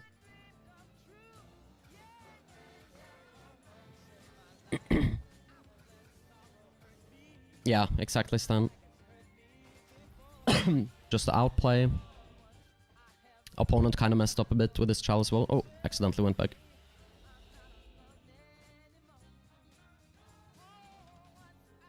Okay. Good kickoff. Yeah, right idea, you don't control the 50 exactly like you should have probably. Like, you let him sort of control the 50. I think if you turn your car a bit more and, like, block this angle, you can force it to the left somehow. But I mean, it's those positions can be quite tricky. But yeah, you let him get the boost. That's what I'm saying. Everyone can see it. It's obvious, but that's what went wrong there. So I'm saying it's like control the 50. How to control the 50 better. I'm seeing please, please, please. Poopy head, please, please. But I can't see that in my YouTube chat or my Twitch chat. Where is that getting typed? I see it on screen. Who's typing that? I can't even see it in either chat. That's so weird. Did it get like censored on YouTube or something? I don't know. You're a magician? I guess Poopy Head got censored, but it still appeared on screen. Or something like that. I don't know. That's my only explanation I can think of. Could have scored there. I don't mind your play to play underneath him there. Just gotta be a bit more careful. Even here, you're not seeing the threat of the touch. You need to turn back here. It happens though. Yeah, gotta be a bit more careful when your zero boosts that close, right? I think so, yeah. Yeah. You thought he would put it into the corner, you just assumed, and he didn't do that, and then you're out of position, right? It's easy to overextend in ones, after all. Like, that's just the nature of the game mode. Ooh. Definitely could have had a goal here. But you're trying to stay ahead of the play, you're assuming it's gonna hit it across. He messes up, then it's hard to punish. I think you played that totally fine. This is good. This should be a goal. You mess it up. Yeah, any touch into the center here is a goal. Like if you manage to touch that more center, it's just a goal. But yeah, that's fine. You still have possession, so it's okay. Yo, thank you so much for the follow. Brax is not a detective? No, not active. I read it wrong. Should have figured he was zero. Yeah. I think even if he's not zero, you can still probably pull off a goal there. If you get it center. Somehow. Nice save. It's actually the perfect outcome. This jump makes no sense, in my opinion. Because you're sort of letting him close the gap by jumping. Like, you're showing him you can't do shit. Like, you should have just caught it on the car and threatened the flick immediately. That's the best thing you can do. There's literally no other good play. Because once you drop it to the floor on zero, now he has all the advantages. And on zero, you don't have any other threats than a flick, really. Like clearing this right now is better than what you did, right? Like, just smash that ball forward to give yourself space. That's much better. Because then you can guaranteed get the back corner boost to your right, and yeah. So you either want to just smash that or get the flick. That's a perfect outcome for the record. Like, you saved it and you also got like perfect touch for a possession. For you, it looked like a habit of going into a wave dash. I just think he wanted maybe, like, I don't know what he wanted, but yeah, he wanted to like threaten a wave dash or whatever, but it's just not the right plan, right? In 1v1. The opponent knows you're starved. Like, he knows you have zero boost in this position. Right? Like, he knows after this save you just have nothing. So once you jump, you see that? Like, you let him close the gap. You're essentially just showing him that he can close the gap. If you stay on the ground, he's gonna be much more scared to close the gap. Bit lucky he actually helps you out by bumping you. Then you get the boost. You've survived now. Yo, who donated? No, subscribe to YouTube. Thank you so much, Elliot. But yeah, if you managed to make it... Did you find the Discord anywhere, by the way, Elliot? Let me know. Appreciate it, though. Into the air. Oh, that's not good. I think you had a goal. Like, it was just a goal. Maybe you could have saved it. Maybe you should have tried to play block, Stan. Or a reset. It's actually kind of difficult to touch that and not hit it over the bar, to be honest. Like, you can, but yeah, it's very more precise than you might think. But you could have scored it by touching it as well, I believe, so... But yeah, you messed up, it is what it is. Don't have to analyze it too much. Nice try. Bit of a bad touch, because you hit it in a way where he can actually secure the ball and the boost, right? I feel like you panicked a bit. But yeah, it's okay. Any tips for Champ 1 Div 4 going into GC today? I mean, try to play to your strengths, just play solid. Don't go for too many crazy things and, you know, think about like what you're capable of. Don't try to do stuff that is harder than what your limits are and play smart. I don't know. There's only so many tips you can give to try to improve in a single day. But like, play to your strengths, you know. That's what I do if I'm actually trying to rank up, is like, you can play to improve and try to do difficult things that it's not in your comfort zone to try to improve, but if you're trying to rank up, you should probably try to play in a way that is like within your comfort zone. If you're trying to get the highest rank you're capable of, do like the skill sets that you have, you know?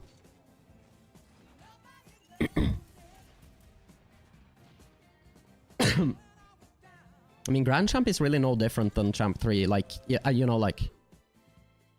There's no, like, clear difference between 2 games of Champ 3 and GC is gonna be the same, like, skill level, generally speaking. It's only a tiny MMR gap between... I mean, if you're able to play your best game, I'm sure you'll be able to get to GC. If you're so close, you know? It's gonna be more of a mental battle at the end of the day, if you're so close to get that final little thing. But I will say a lot of Champ 3s, they tend to overcommit a lot. Like, they'll go for aerials where they're just... Not necessarily aerials, but plays where they're just diving, taking themselves out of the play and leaving their teammates back to solo defend. It's a very common mistakes at those ranks. So I'd say watch out for that. Try to make sure you can always recover and help out your teammate. Definitely.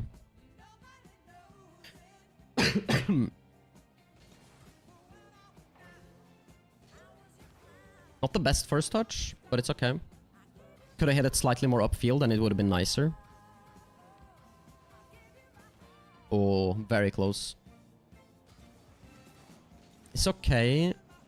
Like, if you could have hit this more to the right, it's probably better, because then you can... You see what I'm saying, Stan? Like, here, you hit it like downfield and now he can like play for that mid boost. He didn't play for it, but he could have. If you hit it more to the right, then he can't really get the ball on the mid boost and transition. Yeah. That is good though, you box him out of the play and... but it's a big mistake from him here, in my opinion. Why didn't he grab the mid boost? Why wouldn't he do that? Like, just grab it, man. Like, he's 0 boost. I mean, I guess he was just greedy. Thought it might be open, but it really wasn't open. I don't think you really misplay here. It's more like you just mess up the control a little bit, and then he can close the gap and chow. If you got the perfect catch, then it's really good, but it's really difficult to get that. Now, I think right here you could have cut it the other way, which is better. Because, think about it, Stan. The opponent is going that direction. You know which direction he's going. If you take the ball here, you're playing it away from him, and it's much better. Like, it just is, like... Yeah. Because now you're, like, pushing the ball into where he is. It's not like it's horrible or anything like that. I'm just saying, like, you would have got more space by taking it the other way. It's just a small thing. And I also generally... This is something I've talked about a lot. I generally don't think it's a good idea to aerial from your back corner. I just don't think it's a good idea. Because what tends to happen is you're pushing the ball away from your net by using a lot of boost, landing in the midfield, and then they can challenge you as you land, and they have a full boost, right? So you're pushing the ball to where they are, and you're using your boost. So I think you're just much better off just maintaining possession. Don't touch the ball. Like right here, right? Just let it come down, touch it out and catch it, whatever, right? But just keep possession and save your boost. That's just what I think is the best play. Unless you're like Diaz, it's not worth it. Which means like, even for pro players, it's really not worth it. You have to have insane mechanics, yeah. We're talking like the top 10 best players in the world kind of deal. Like, I'd score as Banjay. I even think Banjay, it's not the right play at all. That's just my opinion, but I just don't think it's the right play, you know what I'm saying? I don't think so. Like, you need to have some absurd consistency, basically, for it to be like actually a good play, like a better play. It's just one of those things. Like, sometimes you can score, you know what I mean? But most of the time it's not gonna pan out. Sorry, I'm rewinding a lot.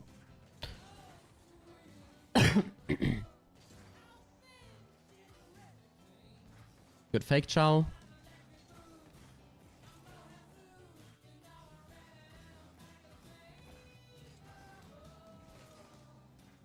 I mean, this is good overall. But yeah, I personally, if I'm 50 boost here, I wouldn't go for an aerial. That's just me, like I wouldn't do that on 50 boost. It just doesn't seem like I would be able to do anything with that. And it just seems like if I caught this for like some type of flick play or air dribble bump play, it's a lot more likely to actually work. Do you know what I'm saying? Like, that just seems like really difficult to pull off. And you could have just caught it for a flick. Yo, Elliot. You figured it out, man. You're in Discord, let's go. There's a place called Replays for Analysis in Discord. And you can, yeah, put it there if you know how to send replays.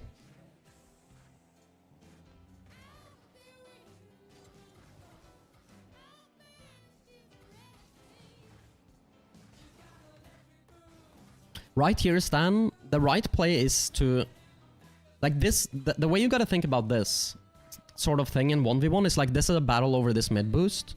And it's like, is the opponent gonna play the ball? Is he gonna try to play for the boost? And you can kind of abuse that sort of thing. So what you want to do is just play patient and like see what he does essentially. And if he can't get the ball and the boost, I'm telling you, right? If he tries to jump and touch the ball, you're gonna get the ball. Or the boost, depending on what you want to do. Like, he just can't really control both. So you gotta like... Do you see what I'm saying? You don't need to like jump and do this. You can try to fight him for the boost or the possession of the ball.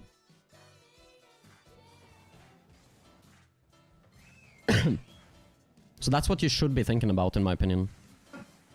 That's not a favorable 50. So it's really a position where you have all the advantages and you lose out. I guess you just like thought maybe you could just go and he wouldn't go. But yeah, I think just more patience. Try to fight him for the boost and the ball. Yeah. But yeah. Yeah, you rushed it, and yeah, you should have just had more patience and try to fight for the possession of the ball or the boost, basically. Just very, like, 1v1 specific thing. But yeah, good game overall, though, like... yeah. I think your main weaknesses is, like, the way you panic a bit in your corners, I saw, in that game at least, and then also, I felt like you made the offense difficult for yourself, but... yeah. Like, you were going for, like, more difficult offense than you maybe needed to. I think you can score easier, more easy. You know? Okay, let me... It's gotten a bit darker outside, so let me just adjust. Okay. Okay, next replay. Should be Banjay.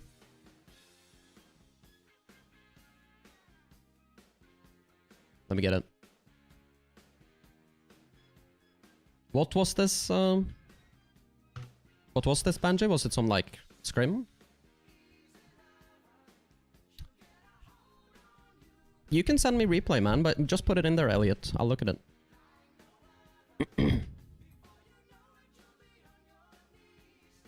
I'm just going in order. The people that put it in first. It's that simple.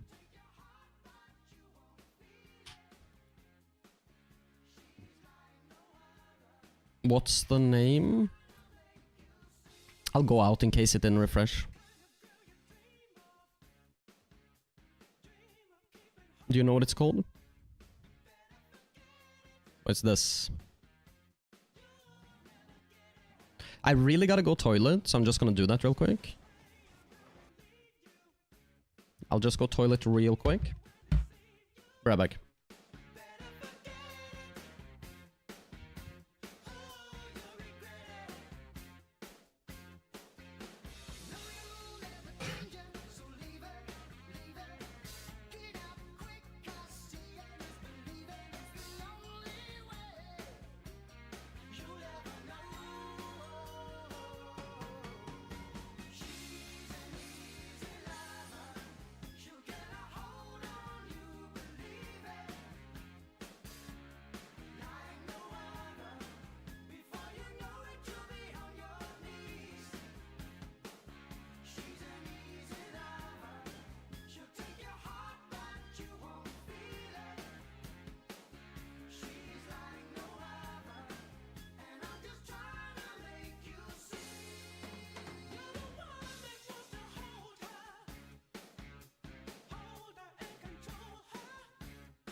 Yo. Back. Okay. Ebanjay says he's not played 3 series in 3 months. Shall see. Anything I should know about this replay, Banjay?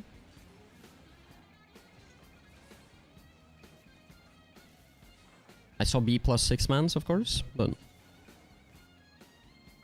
Game 5.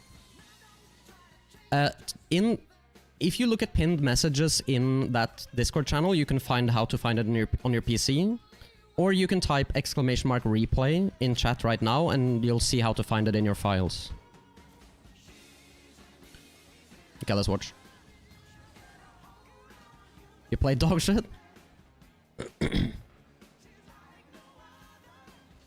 Yeah, dusted there. It's very fast from Inspire.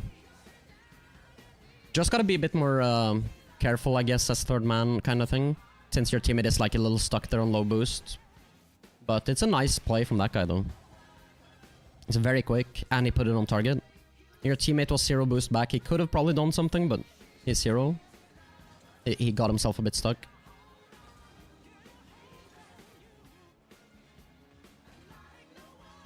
And for people who are in chat right now, like, this is very high level. Very high level. The lobby. Yo, Desim, welcome into chat. Missed boost. It's a bit tough. Third man. Great first touch. What can we do? Simple, I like it. It's a nice try. Like, that's not a bad idea. Like, just depends what the voice chat is doing, right? Like, what are you communicating to your teammates? That's really what matters there. Like, what's getting called. So they can try to react to it. Good save. Gonna be in a tough position now. This is a good... Yeah, great positioning, good hit. Redirect. Oh, teammates on top of you. You're a bit stuck in the midfield. Like, there's definitely an argument to be made that you shouldn't wait here, in my opinion, because you're 0 boost, so I think you should probably just leave the play and try to get boost, right? And I think that's what your teammate thought as well. Just getting a bit sort of stuck in the middle on 0, essentially. That's a bit unfortunate. It's good touch, but just get a bit stuck. Did it. Nice, Elliot. Hopefully you sent the correct replay. We will find out.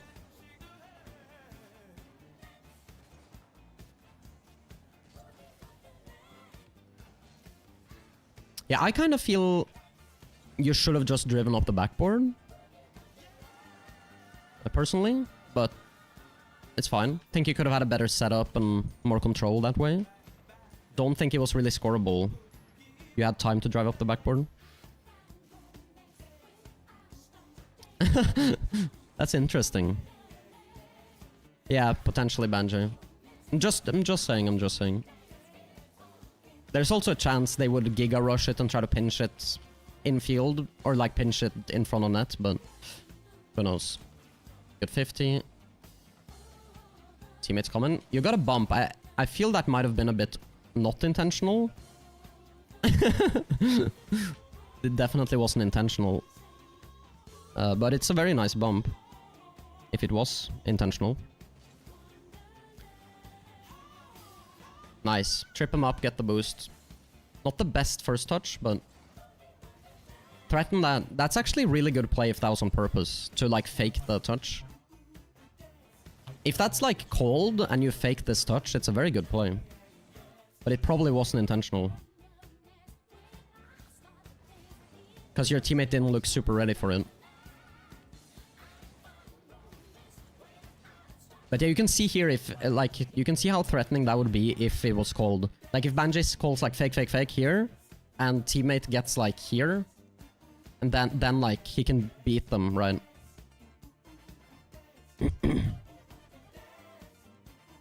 Because if it's called, then teammates can play it more aggressively, potentially. You know?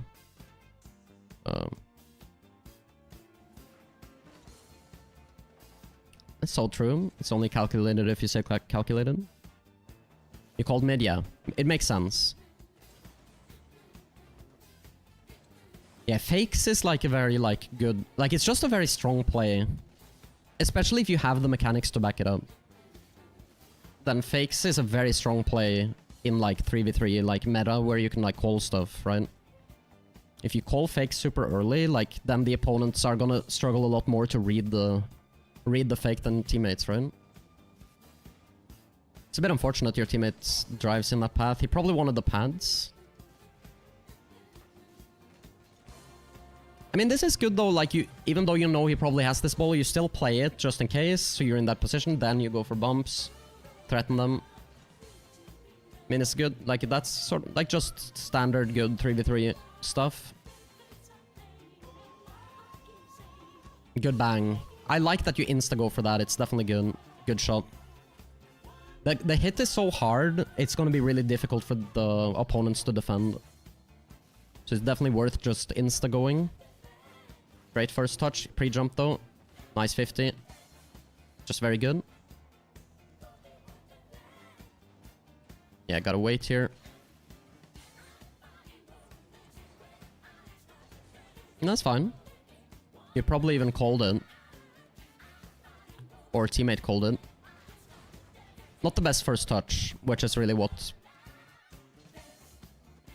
ruins it. Yeah, could have touched that to teammate, could have caught it a bit more on the ground maybe. Thanks so much for the follow, Elliot. Appreciate it, appreciate it.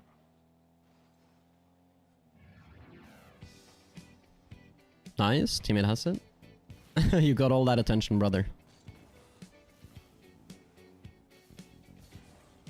Got it all.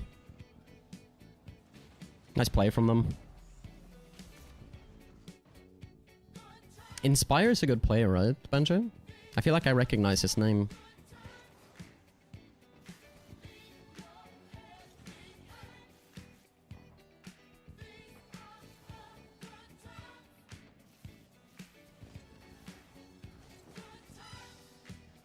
Low boost here. Inspires a Dutchie. How are you doing, Lex?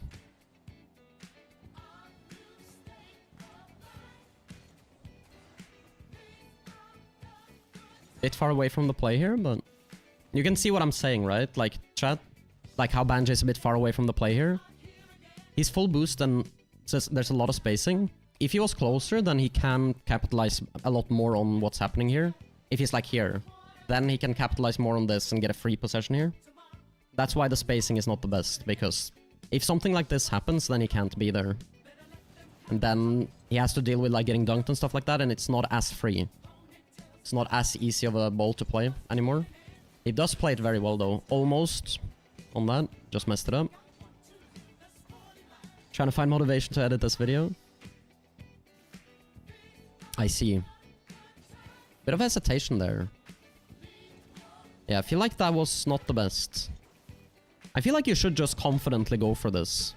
Right? Just go for it confidently. You could even like go to the ceiling. Oh, Banshee scores. I think that's the reset play you talked about. But yeah, I feel like that was like a bit of like you like doubting yourself in the moment. Yo, thank you so much for the follow. E does.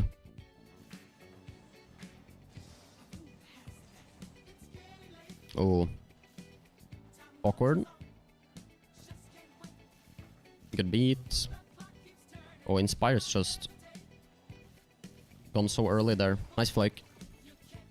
I'm not playing with viewers right now. I'm watching replays. Anyone can send in replays, and I'm just watching them. It's a good game, though. It's a good flick at the end.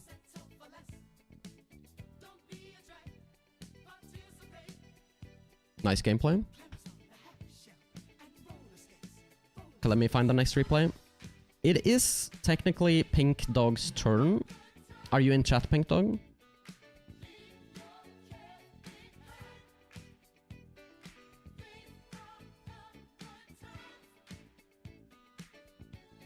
I'll get your replay, Elliot, because I don't see Pink Dog replying yet.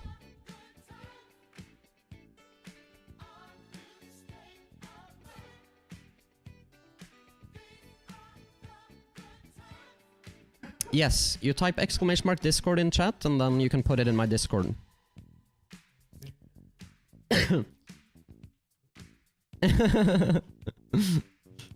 Game 5-0 second ice, let's go Banjo. Yeah, I didn't even consider that. It was game 5, I forgot.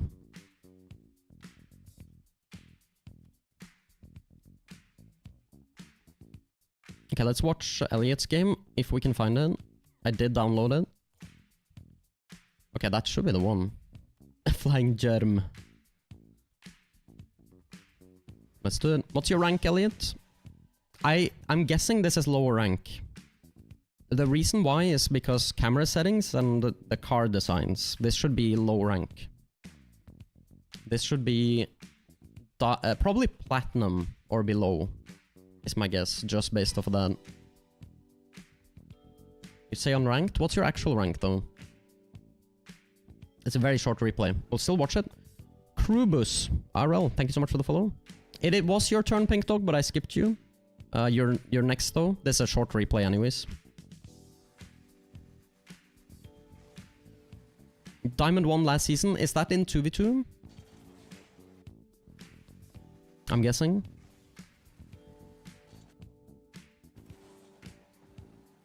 Yeah, your camera settings are like... what do you call it? You should go to jail for using these camera settings, Elliot. Like, if you want a tip, change your camera settings. These are not good camera settings. Definitely not. Like, you should probably just copy like someone's camera settings, who is like a pro player or something. If you like a pro player, if you know someone, just copy their settings. It's easy to find on the internet. Yeah, tricky camera settings to play with for sure. And I don't know if you want like analysis here, Elliot, but I'll analyze it a bit. Like, if you want to improve your 1v1 game, you should start learning how to flip on the kickoff. Like, there's like a progression to it, in my opinion. Like, you start by learning how to, like, because right now you're just boosting to the ball, and that's fine and all, but if you want to keep progressing your kickoffs and your 1v1 game, you should start learning how to flip before you touch the ball. Yeah, that makes sense, that makes sense. But yeah, so there's a progression to it. Like I said, you should like flip, and like at first you should just boost slightly, flip, and then try to take the kickoff. Eventually you'll progress even further and start speed flipping.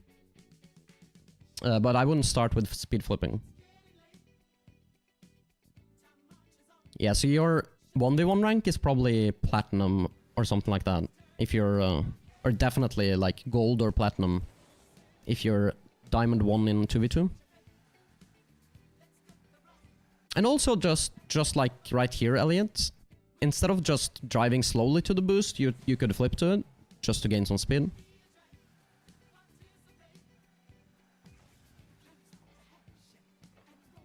I see you have some understanding of like you want to position essentially sort of between your own goal and the ball. You do that quite well here. That is the way you should kind of think about it. And you do that quite well in this play. Luo. Oh, Luo. Welcome into chat. Yeah, Crew Boost, thank you so much for the follow. If I forgot to say it, I can't remember.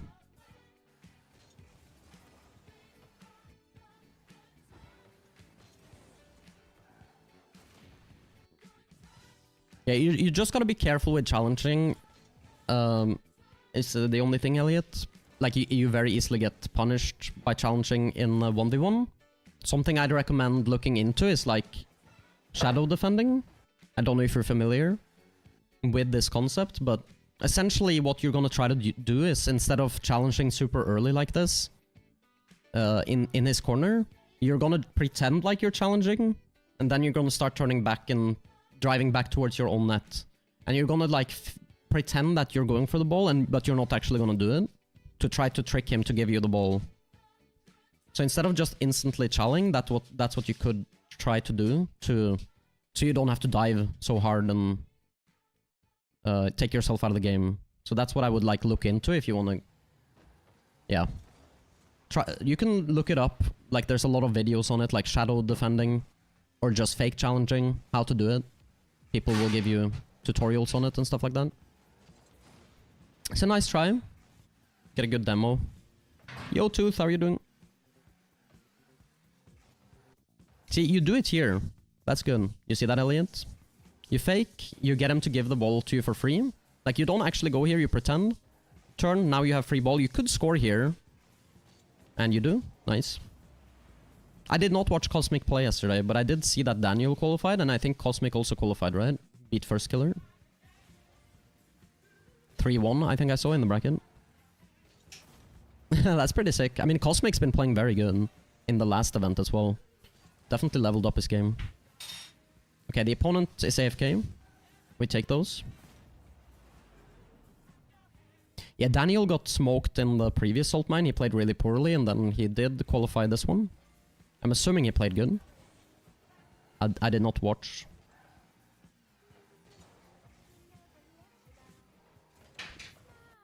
I mean, I respect that you're trying to score this, Elliot. Definitely respect it. But it is really difficult the way you... Like, you jump... This is like something you'll do when you're, like, starting to learn aerials. So it makes sense. Like, you don't know exactly how and when to aerial and stuff like that. But it's a lot easier for you to get a good shot off here if you, instead of jumping so early and try to aerial like this, you just try to position on the ground really well. And then, like, if you see here, if you're here on the ground, this guy is not in a position to go for the ball, and then you can just, like, let the ball come down here, and now you jump and shoot. Do you see that? It's gonna be a lot more effective. Like, you had a ton of time here, right? So that's what I would say. It's like, just don't need to, like, hit this really awkward angle where you need to aerial super early. You could just wait. Like, even, like, a high-level player wouldn't aerial the way you do here. It doesn't actually make sense. Because it's really tricky, and he can probably just save it if he's good. So what you want to do is just let it come down and take a really good shot right here. So yeah. But thank you so much for sending the replay. I think we have one more goal. And then we'll watch Pink Dog's replay. Good demo. Let's see it again. Yeah, the opponent could have scored here. It's just super slow to score it. He could have definitely scored that. And I guess this is probably why you sent the replay, maybe? This play? Okay, no. I wondered why you sent such a short replay. Thought you got like an aerial play at the end or something. Nice catch, though. This is what I talked about earlier, right, Elliot? It's like a good concept to think about when you're like starting out in 1v1 is when you can just see how it would apply to this situation for your teammate or for your opponent. Is you want to challenge like when you're between your net and the ball, and he doesn't do that here. You see that? Like the net is here, and he's challenging from this angle. If he actually came from this angle, his net, then it's very difficult for you to get the ball past him. Do you see that? So that's what I said earlier. You did pretty well in that one play where you actually got between your net before you challenged. You can see it would have been really difficult for you to outplay him here if he just got between the net. He just came from the corner instead of actually just challenging from this angle, which is the net. You see that? Just something to think about. But nice game, nice game. Quick 3-0. We'll go to the next one. Thank you so much for sending the replay, Elliot. Appreciate it. Thank you, thank you. Okay, let's see. We got a lot of replays. So, Pink Dog.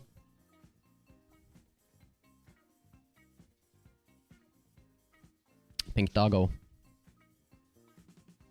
You can, but I cannot promise you I'll watch it, because I'm planning to stream later tonight as well. So I wasn't planning to stream super long right now. Already been live for 2 hours. But I will stream a little bit later as well tonight. What's the plan? But I need to eat and stuff. Should be this one, because I don't recognize it. But you feel free to send another one, yeah. Yeah, I was thinking of doing yours at least, yeah, Lex.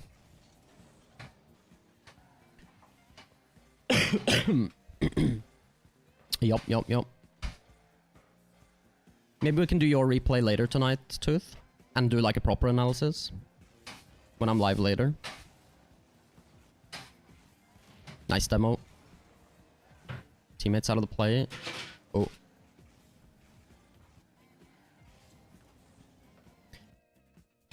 Like, I think you played this pretty good, Pink Dog, but just keep in mind, like right here. You see the opponent? Yeah. Like, I don't know. It's a risky 50 to take, that's all I'm saying. You don't hear... You don't? Can you hear it now? I think you can hear it. I think it's just a bit low. But I like it low. For when I'm talking.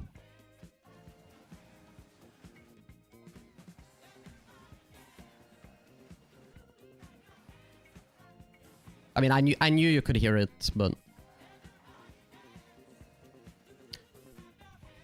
But it's loud in my ears, though, is the thing.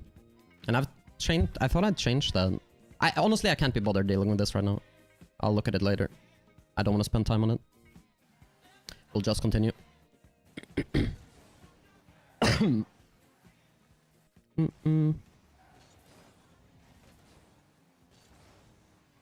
I'm getting distracted. But yeah, what I was gonna say, Pink Dog, is... I don't remember the play anymore.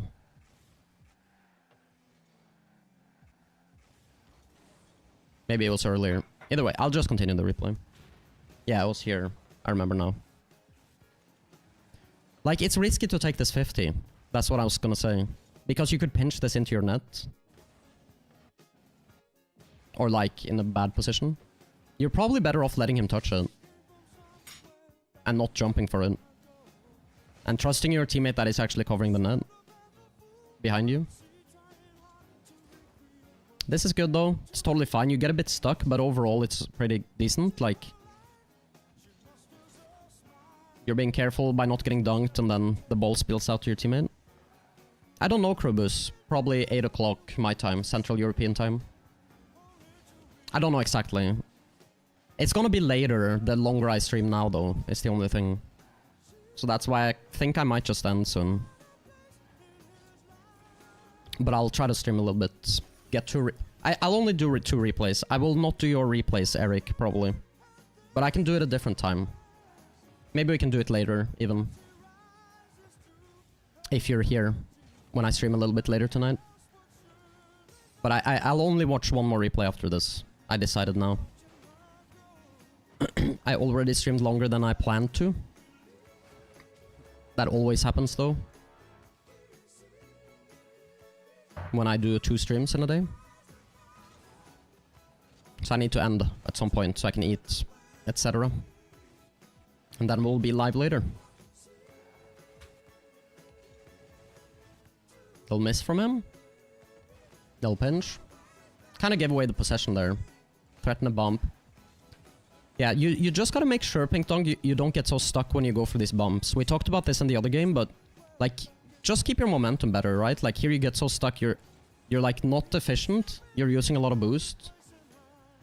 Try to be smoother out of when you go for those bumps. I don't think it's fine that you go for those bumps. You just gotta like make sure you're smooth out of the when you rotate back, so you don't waste boost and you keep efficiency. That's weird, Krubus. I think that's random, or you have different settings somehow.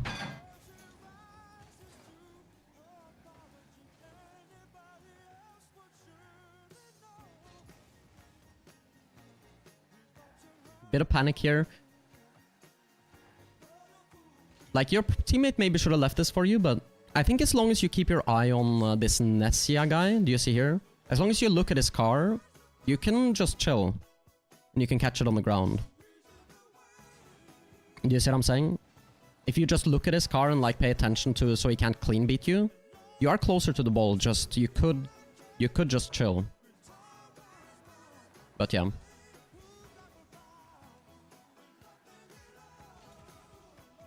Yeah, and because of that double commit that happened, you're not able to follow the play, and now there's a big like gap between you and your teammate, so you're not able to be in the right position. It's okay. Bounces up.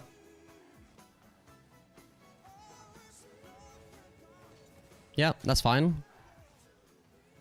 Oh, you should let your teammate have that ball though. Like, the angle you're coming at here, it doesn't make any sense for you to take this away from your teammate. Doesn't matter, Pink Dog. He's in a much better position to play this ball.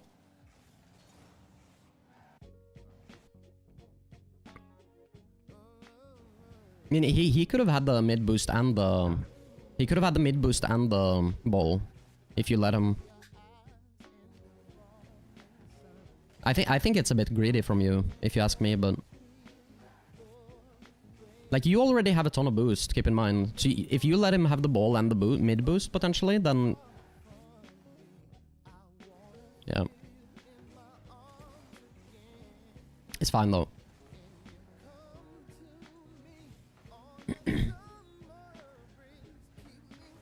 The thing here, Pink Dog, is like, you should really position more like here.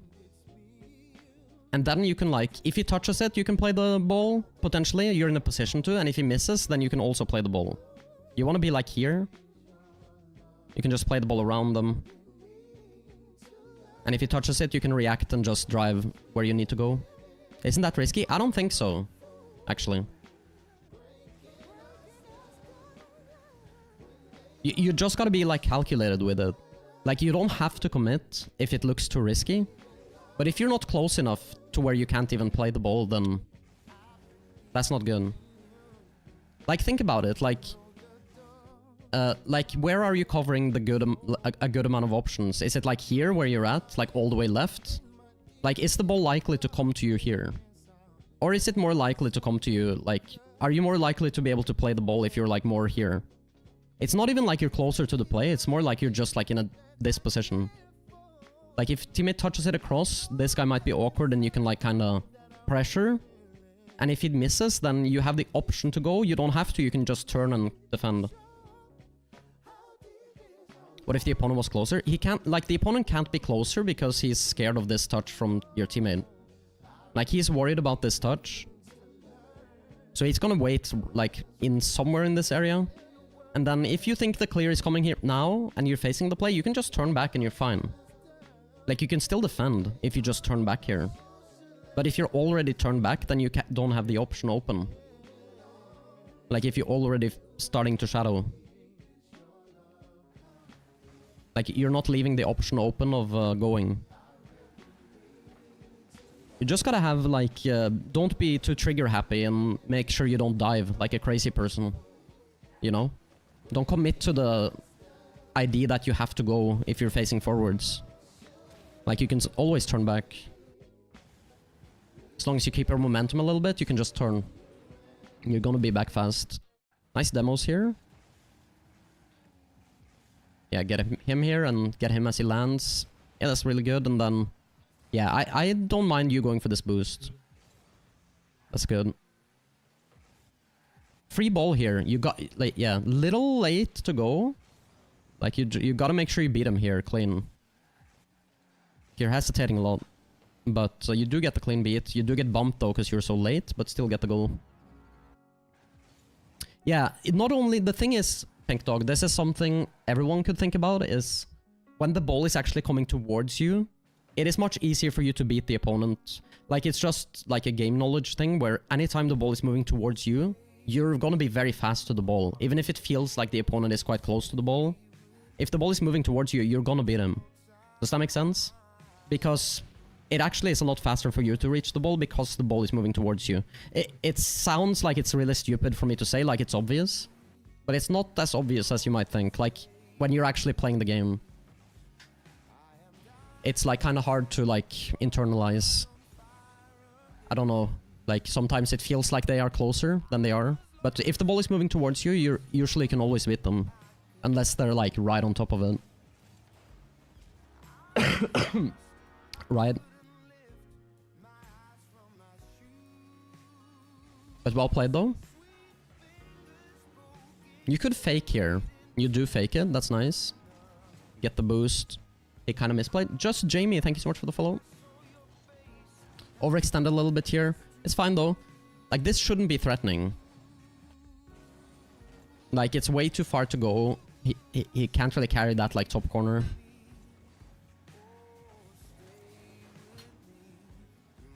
Yeah, could have positioned better there to just avoid the bumps and be in a better position, but it's fine. It's the same thing here, Pink Dog. Like, just think about it. Like, you know your teammates to the left of you. You don't need to, like, position for his touch, necessarily.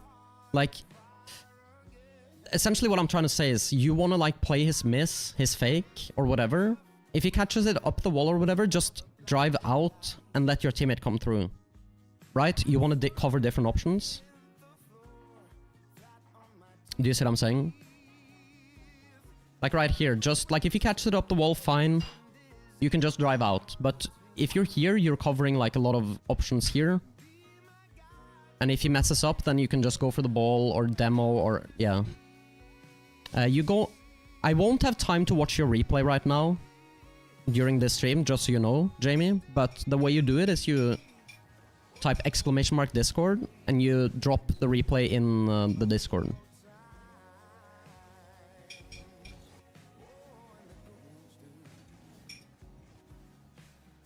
But I have too long of a queue and I won't be able to do your replay at the moment. Just so you know. Yeah, you have this issue a lot though, Pink Dog, where it's in both of the games where there's this big gap opening up between you and your teammate, essentially, because moments like these, and then now you're low and then you have to leave and there's like separation. Like, you don't... like, you're the one that creates these moments. Basically, if you just didn't dive into your teammates, then it would have been better, is what I'm trying to say. You're trying to just position well. Like, watch here. Try to play bump, that's fine. Grab this. Now if you just let your teammate force for you, you just chill. keep letting him stay on. Just let him stay on. And then you go at a later point. It's gonna be much better. Right? Just chill.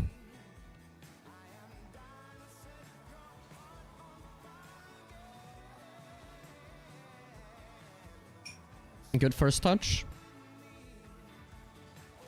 Not the best flick because you do pass it to their second man. If you could have outplayed him in a way where you didn't throw it all the way downfield, then it would have been better. For instance, flicking it to the right or something. Or popping it up high somehow for your teammate.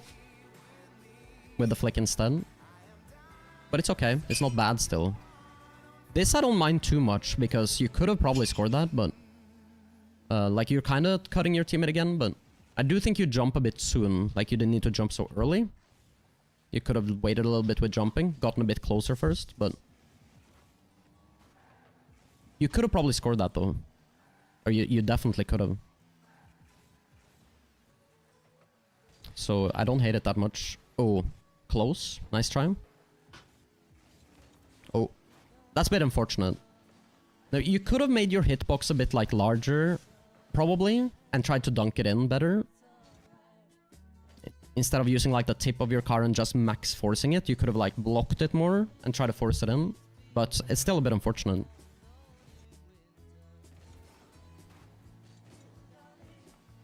That it didn't go in there.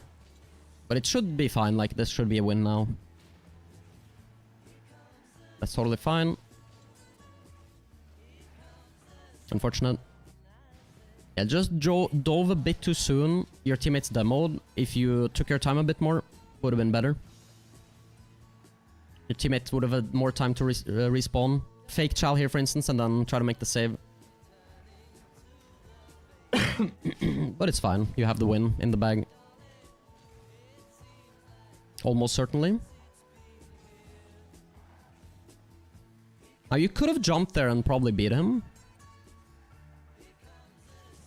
Like right here, if you jump aerial for direct line for the ball, you can probably beat them, but it's fine. You play it safe, you have the lead. It's probably the better play.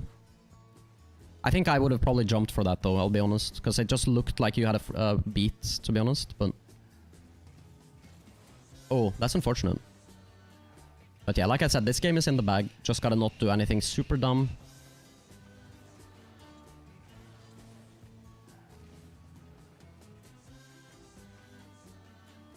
Just gonna see if anything happened on 0. No. GG. Thank you so much for sending the replay, Pink Dog. Okay, we'll do one more. Lex.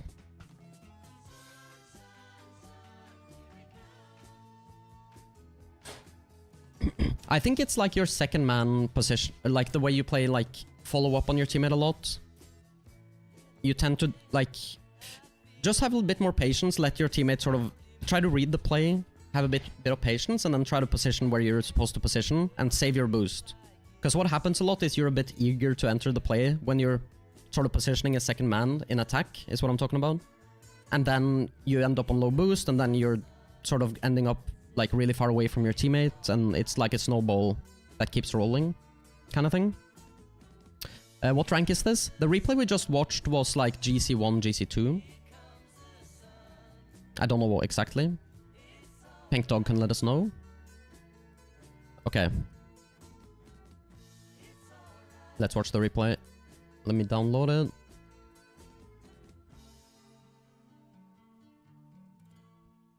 I like your, like, sort of aggressive mentality, though, Pink Dog. I'll say that. But you gotta be a bit careful. Try to think about, yeah, the best position you could be in at all times. Which I think you understand fairly well, but... When you're sort of just zooming around max speed, think about, is that really what you should be doing? Like, could you be in a better position right now? If you just saved boost instead and were in a better position, because I think, yeah, you could, oftentimes. AJ is your teammate, so you can tell him he's bad. Okay. Okay, let's watch the replay though.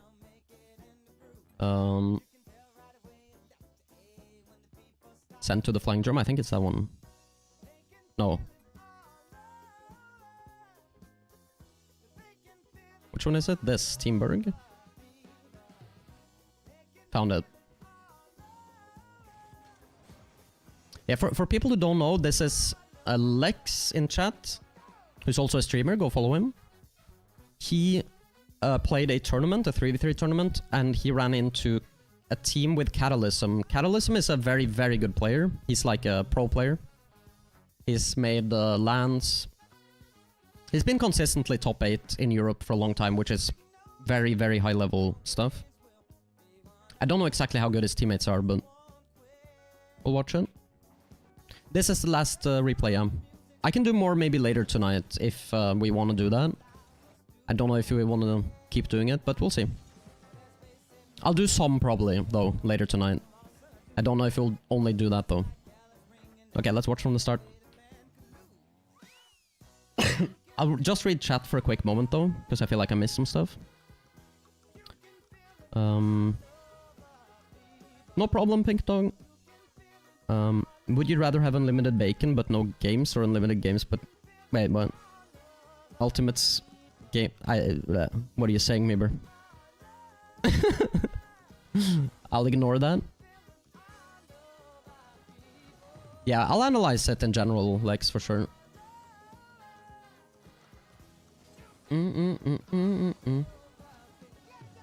This is not really worth jumping for, I think. Like, the way it's jumped for, it should not be a goal. Like, if you waited a tiny bit with jumping, then you can probably find the angle more easily. Like, it's not that I think you couldn't jump, but it's like you jump so soon, you turn so quick, jump so soon, it's really, really difficult to score it.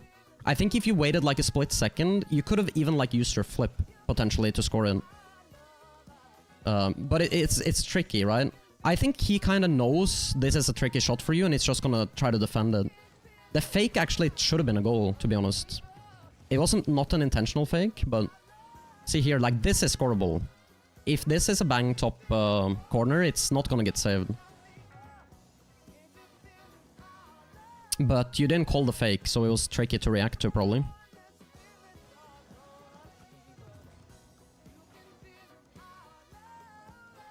Good catch from him. Good positioning from AJ there. Did mess up the hit a little bit. Not the best touch forward. Maybe he tried to pass left. I think he did. Big hit. Bit of panic there from AJ. I don't think he needed to jump like this, probably. We'll see.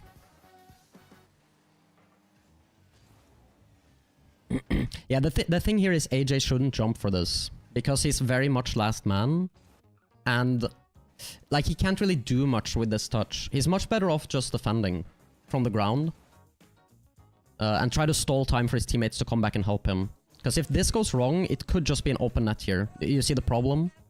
He's like very much last man, so his job is like to stall time. Shouldn't probably jump for that, because he can't get a great touch on it, even if he touches it. Oh, that's a nice bump onto Lex there. Like, one thing Lex can do here is just go to the backboard.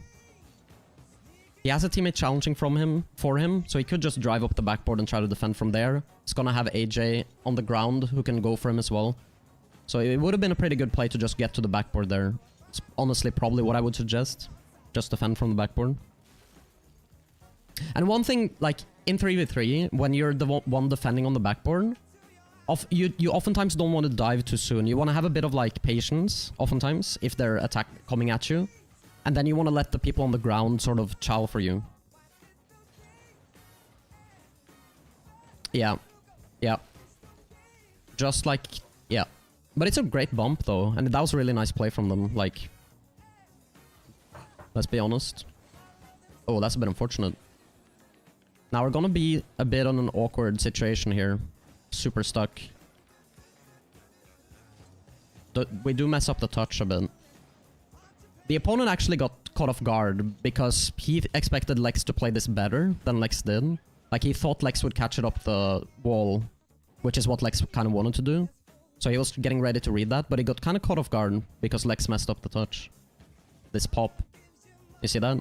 But now he kind of has a passing option. This is a bit dangerous.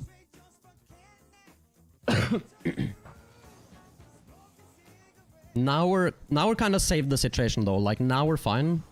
We got out of that. That was really, could have been really bad. Good touch. Do mess up that touch a bit. I don't think that's what your teammate meant to do, but it was actually a very good touch.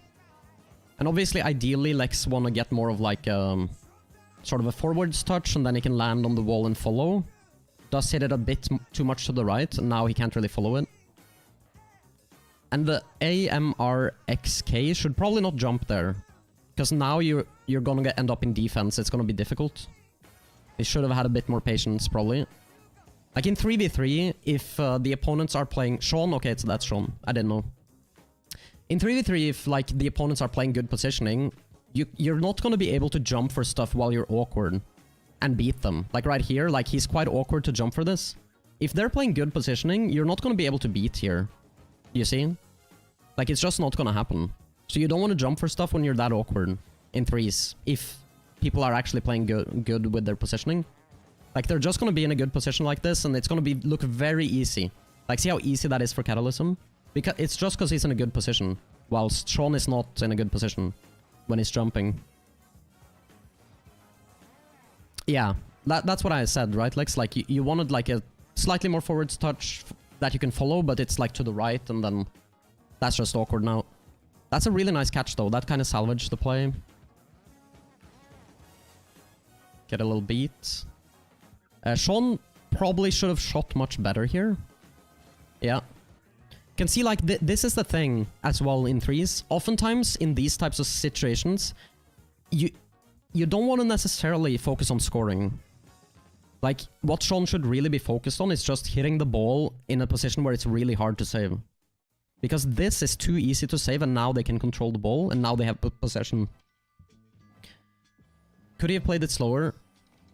Yeah, but I don't think it's bad to shoot this. He could have played it slower, but if you shoot this with lots of power, like really high, like for instance top right, above the backboard, it's gonna be good pressure, it's gonna be really awkward for them to deal with. But the problem is the shot is such like a... Yeah, top right, or even slightly over the backboard. Just high. High with power, that's what he needs. Because then it's hard to defend, and it's gonna be continued pressure, right? But if you hit like this like soft shot right in front of him, now they can easily just clean up that situation, right? I'm trying to find the defender. Sheila. Here. Like here, you see if like this ball is smashed like high above him, it's really difficult. Like he's in a really tough position. But this is like, okay, now he's just, this is easy. You see? So that's why Sean shouldn't really focus on scoring primarily. Like, if he hits the perfect shot, he's gonna score. From there. Like, if he absolutely nails the shot, he will score. But as long as he nails the ball really hard with power, that's the main thing you want to go for. Because it's just gonna be difficult to deal with. Right? Right there. Let me find Lex.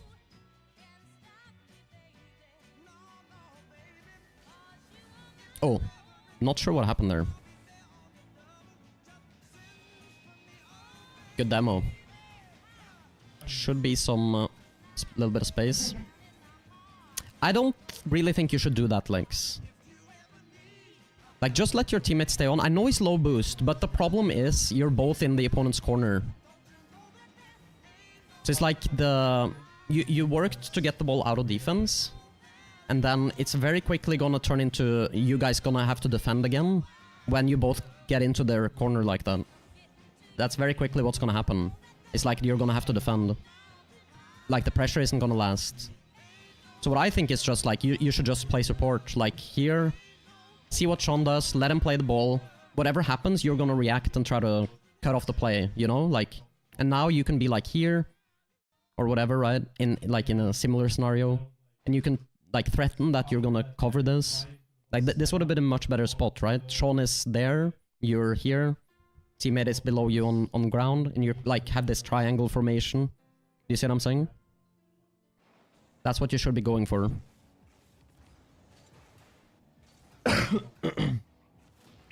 Unfortunate there.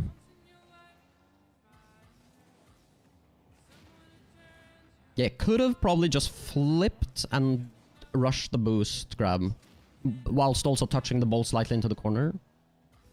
Or could have like faked and like, can't find the POV. Like you could kind of fake here as well and sort of let it bounce. He's like Catalysm will try to touch the ball though, because he's very good. But yeah, there's a couple of different things you can try. It's a difficult position actually, but yeah, you could have probably tried to flip, slightly touch the ball and grab the boost to steal it away. Probably is a good play. Right there. Oh, he's low. That's unfortunate. That's nearly a goal. If Sean somehow turned upfield, but he's 0, so he doesn't want to do that, of course.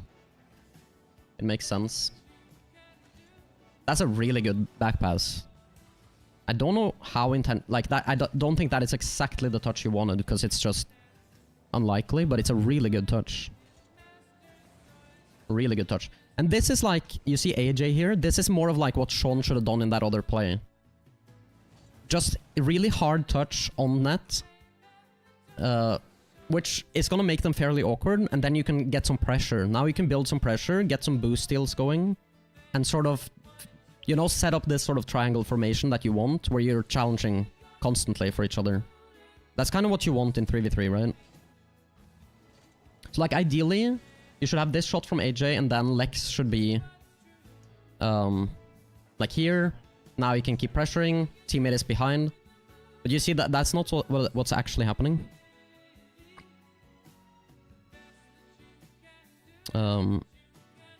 You called it? Yeah, I believe that you wanted to pass it back for the record. But I'm just saying that exact touch was kind of crazy. Crazy touch.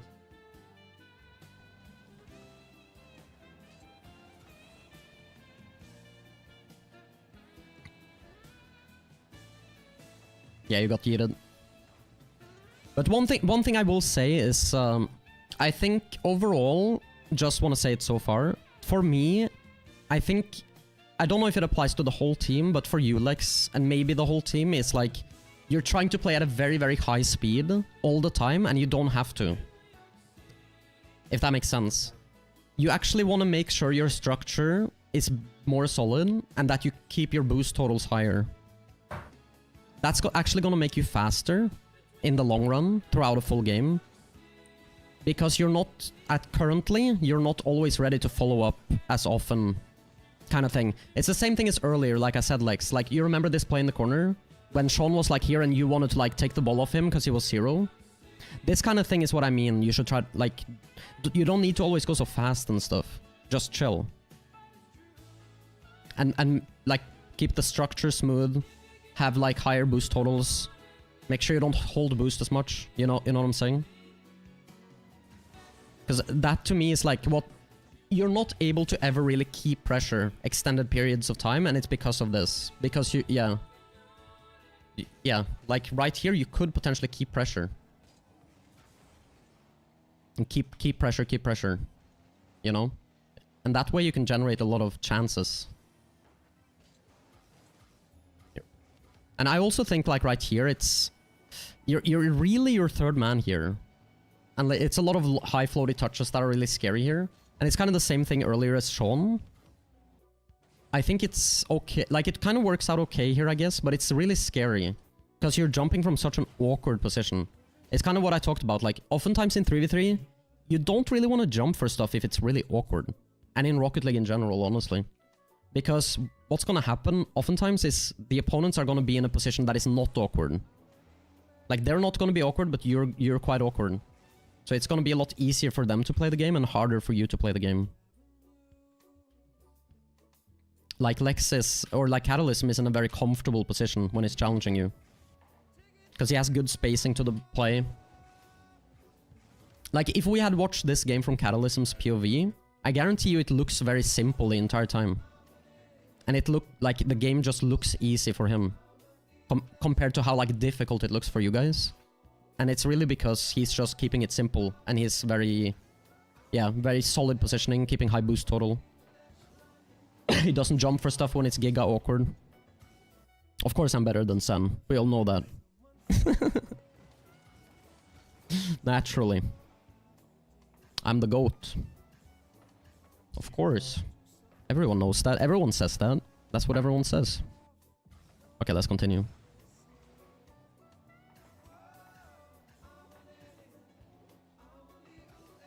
See, now you guys are in a very good position, and I'm curious to see how this goes, Lex, because you all have high boost total. You're quite spread out, which is good. So you're in a great position here.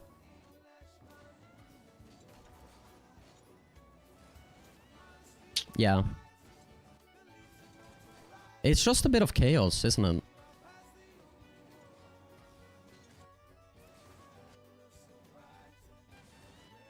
Yeah, you just get in Sean's way, really. Yo, Sir Win-A-Lot.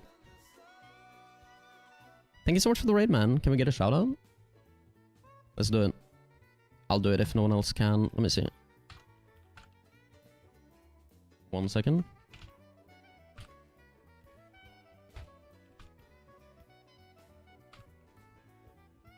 Yo, go follow Sir Win-A-Lot. Thank you so much for the raid, man. Welcome in, welcome in. Toxic Monkey. Welcome in, welcome in. Oh, we're just doing replays. This stream. Enjoy your sleep, man. But this really comes back to what I talked about, though. Like, you don't need to, like, feel like you're having to play this giga-fast game all the time. Like, just, like, chill. That's what I think is the biggest thing. Try to be in the best positions instead of trying to go giga-fast. That's what I think. Because, like, right here, like, you could just, like, you know, just chill and, like, rotate here. You know what I'm saying? Of course, Lex is better than me. We all know this. But still.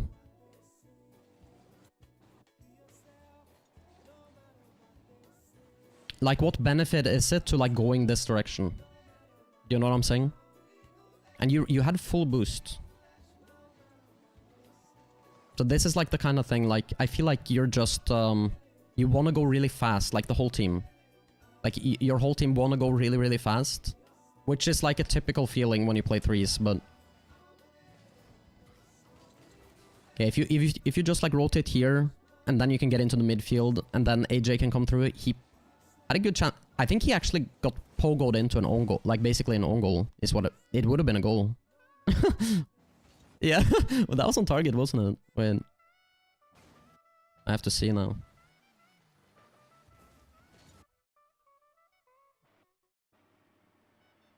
It's a bit slow, but I can read chat.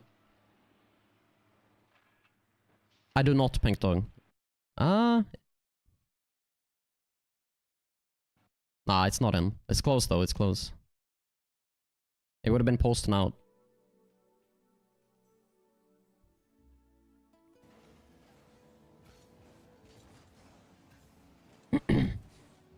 I've already said it, but this is... I'll stream more later. This is the last replay for now. But you can see what, like, sort of where I'm coming from, Lex. Like, you guys had full boost on all 3 players. You were attacking, and then, like, in 5 seconds, it's in your net. Like, you gotta kind of think, like, what went wrong there, right? Like, you should really, like, set up, like, a structure where you can, like, keep pressuring and, like, just be structured. And, yeah. If that makes sense. Like, 1 person chal at a time, cover, like, many positions on the pitch.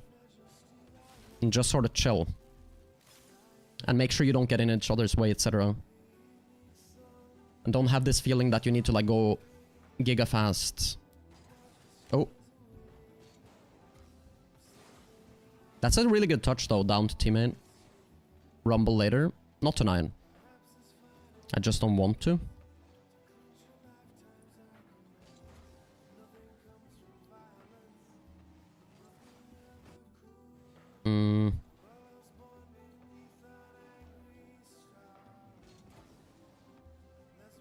Yeah, honestly, I don't mind it. Like, you try to read the down bounce, it's really threatening. It's really hard to read. And then, yeah, you're low boost now, but it happens. Yeah, it makes sense. I was just trying to see if I missed something.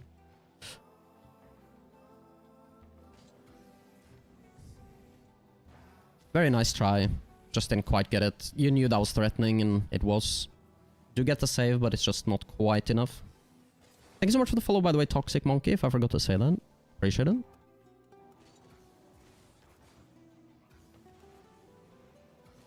Nice demo, nice try.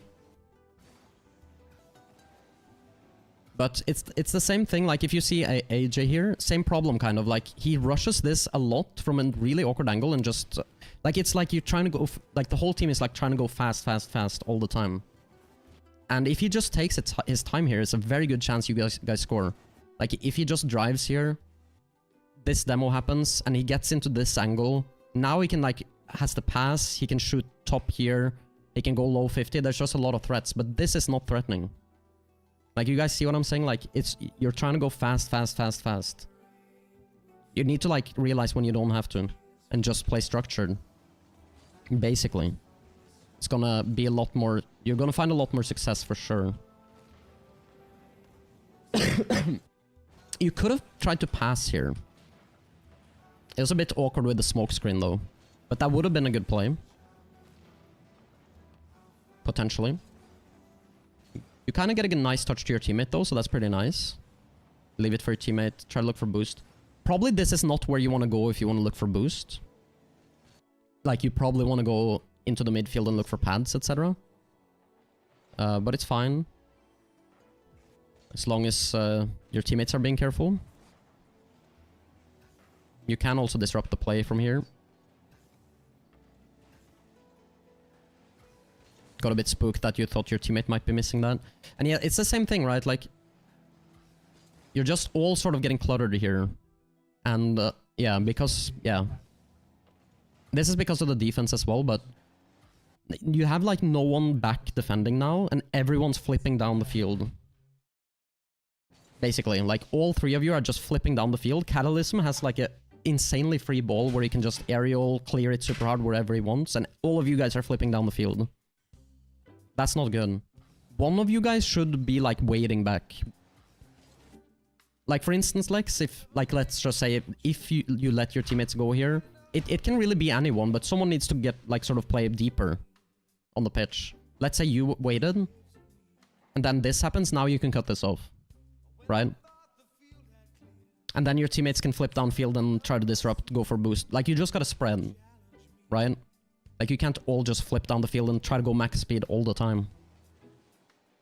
Because I do think this is like the common thread of this game, is that you're all trying to go really fast all the time. You gotta think more about, like, where do you want to be in relation to your teammates? Basically. You want to cover different parts of the pitch. You want to be in this triangle formation, basically, where you can challenge for each other. You cover a lot of the pitch. It's hard to get the ball past you guys, because you have like layered defense, sort of. That's really what you guys need to work on. Oh.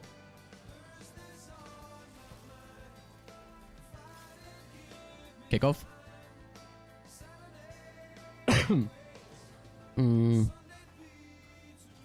Kickoff. Kickoff moments. I don't know what happened there. I'm not really gonna analyze it too much, but I'm assuming you guys maybe wanted some comeback strats with the kickoffs, maybe.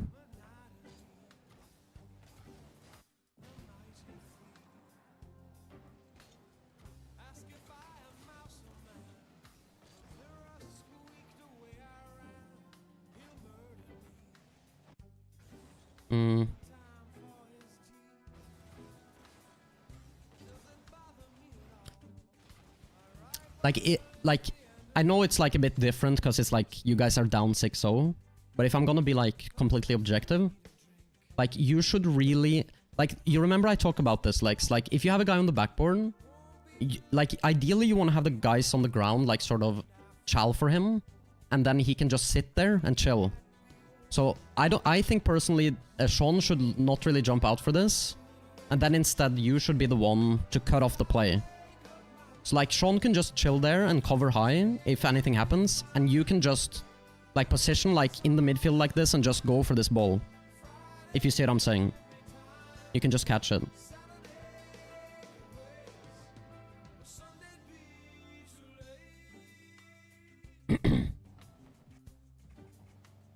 Yeah.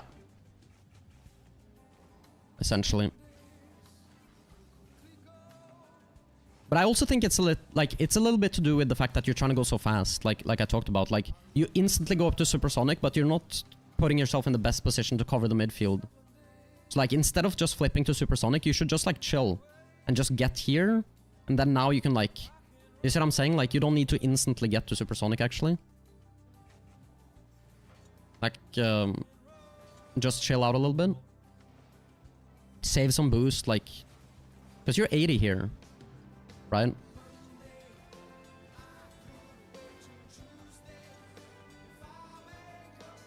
And you do really know, you know Catalysm is really deep, because you did see it. Like right here, you can see him there. So you know he's not like immediately here, like he might try to jump for this soon, but not immediately. So you know he's not like immediately there. So you can kind of chill and just try to play his touch there. But yeah. Definitely it's awkward though. But like I said, I'll just show you just for comparison's sake. Let's just look at this from like Catalysm's POV, like how like casual it's gonna look. Like it's very, very easy, very casual. I just want to show like a comparison of sequence. Just so you like see the difference. Like just see how casual he's gonna like be the whole time. It's pre-jumping. I mean, they know they've won, that's the thing, but at this point. You can see, like, think about, like, his teammates and, like, this, like, sort of the spacing. Like, they're really nicely spaced out, covering different parts of the pitch. Like, do you see this? Like, they're very, very, like, nicely spread. Look at their formation. Like, now they're a bit on top of each other, but Sheila gets out of there. Now, even here, like, nice, like, positioning. They're not on top of each other. They're trusting each other. Generally speaking. That's gonna be, like, the big difference between, like, your two, like, the way... The difference in how you guys play, essentially, is, like, they're gonna be a lot more... The game is just easier for them to play. That's the thing. It's gonna be a lot easier for them. So it's just wide, like, positioning, like... But yeah, they're trolling, though. Would have been better to show from the beginning, because at this point they kind of know they've won, if you know what I'm saying. But yeah. I do think, like, that is the big thing, though. Like, you guys just gotta chill, basically. Like, don't have to, like, zoom, and rather try to, like, think about, like, how you're covering the pitch as a unit. Like, how you're supporting each other. If you do that, you're gonna actually find that you can, like, keep offense. Like, you can keep pushing in offense. You're not gonna lose offense. Because what happens a lot, like I said, is you get out of defense well, and then, like, you're really, like, committing for that offense, and then you can't keep it at all. Do you know what I'm saying? Because you're, like, really pushing for that one offense. And then if it doesn't work, then you're gonna have to, like, retreat, and you're awkward, low boost. You know what I'm saying? Like, that's the kind of thing that happens a lot in the game. But yeah. It's good stuff, though. There's always an infinite amount of things to improve on. Especially in threes, it's like so many... It's like a lot of different scenarios and different ways you can play 3v3. Realistically. But yeah, that's what I think. But that's cool, though, that you guys got to play Catalysm. He's a good player. Good player. We gotta find someone to raid now, though, guys. And I will try to stream a little bit later, but... Yeah, probably in about 3 hours or so. But let's see if we can find someone to raid.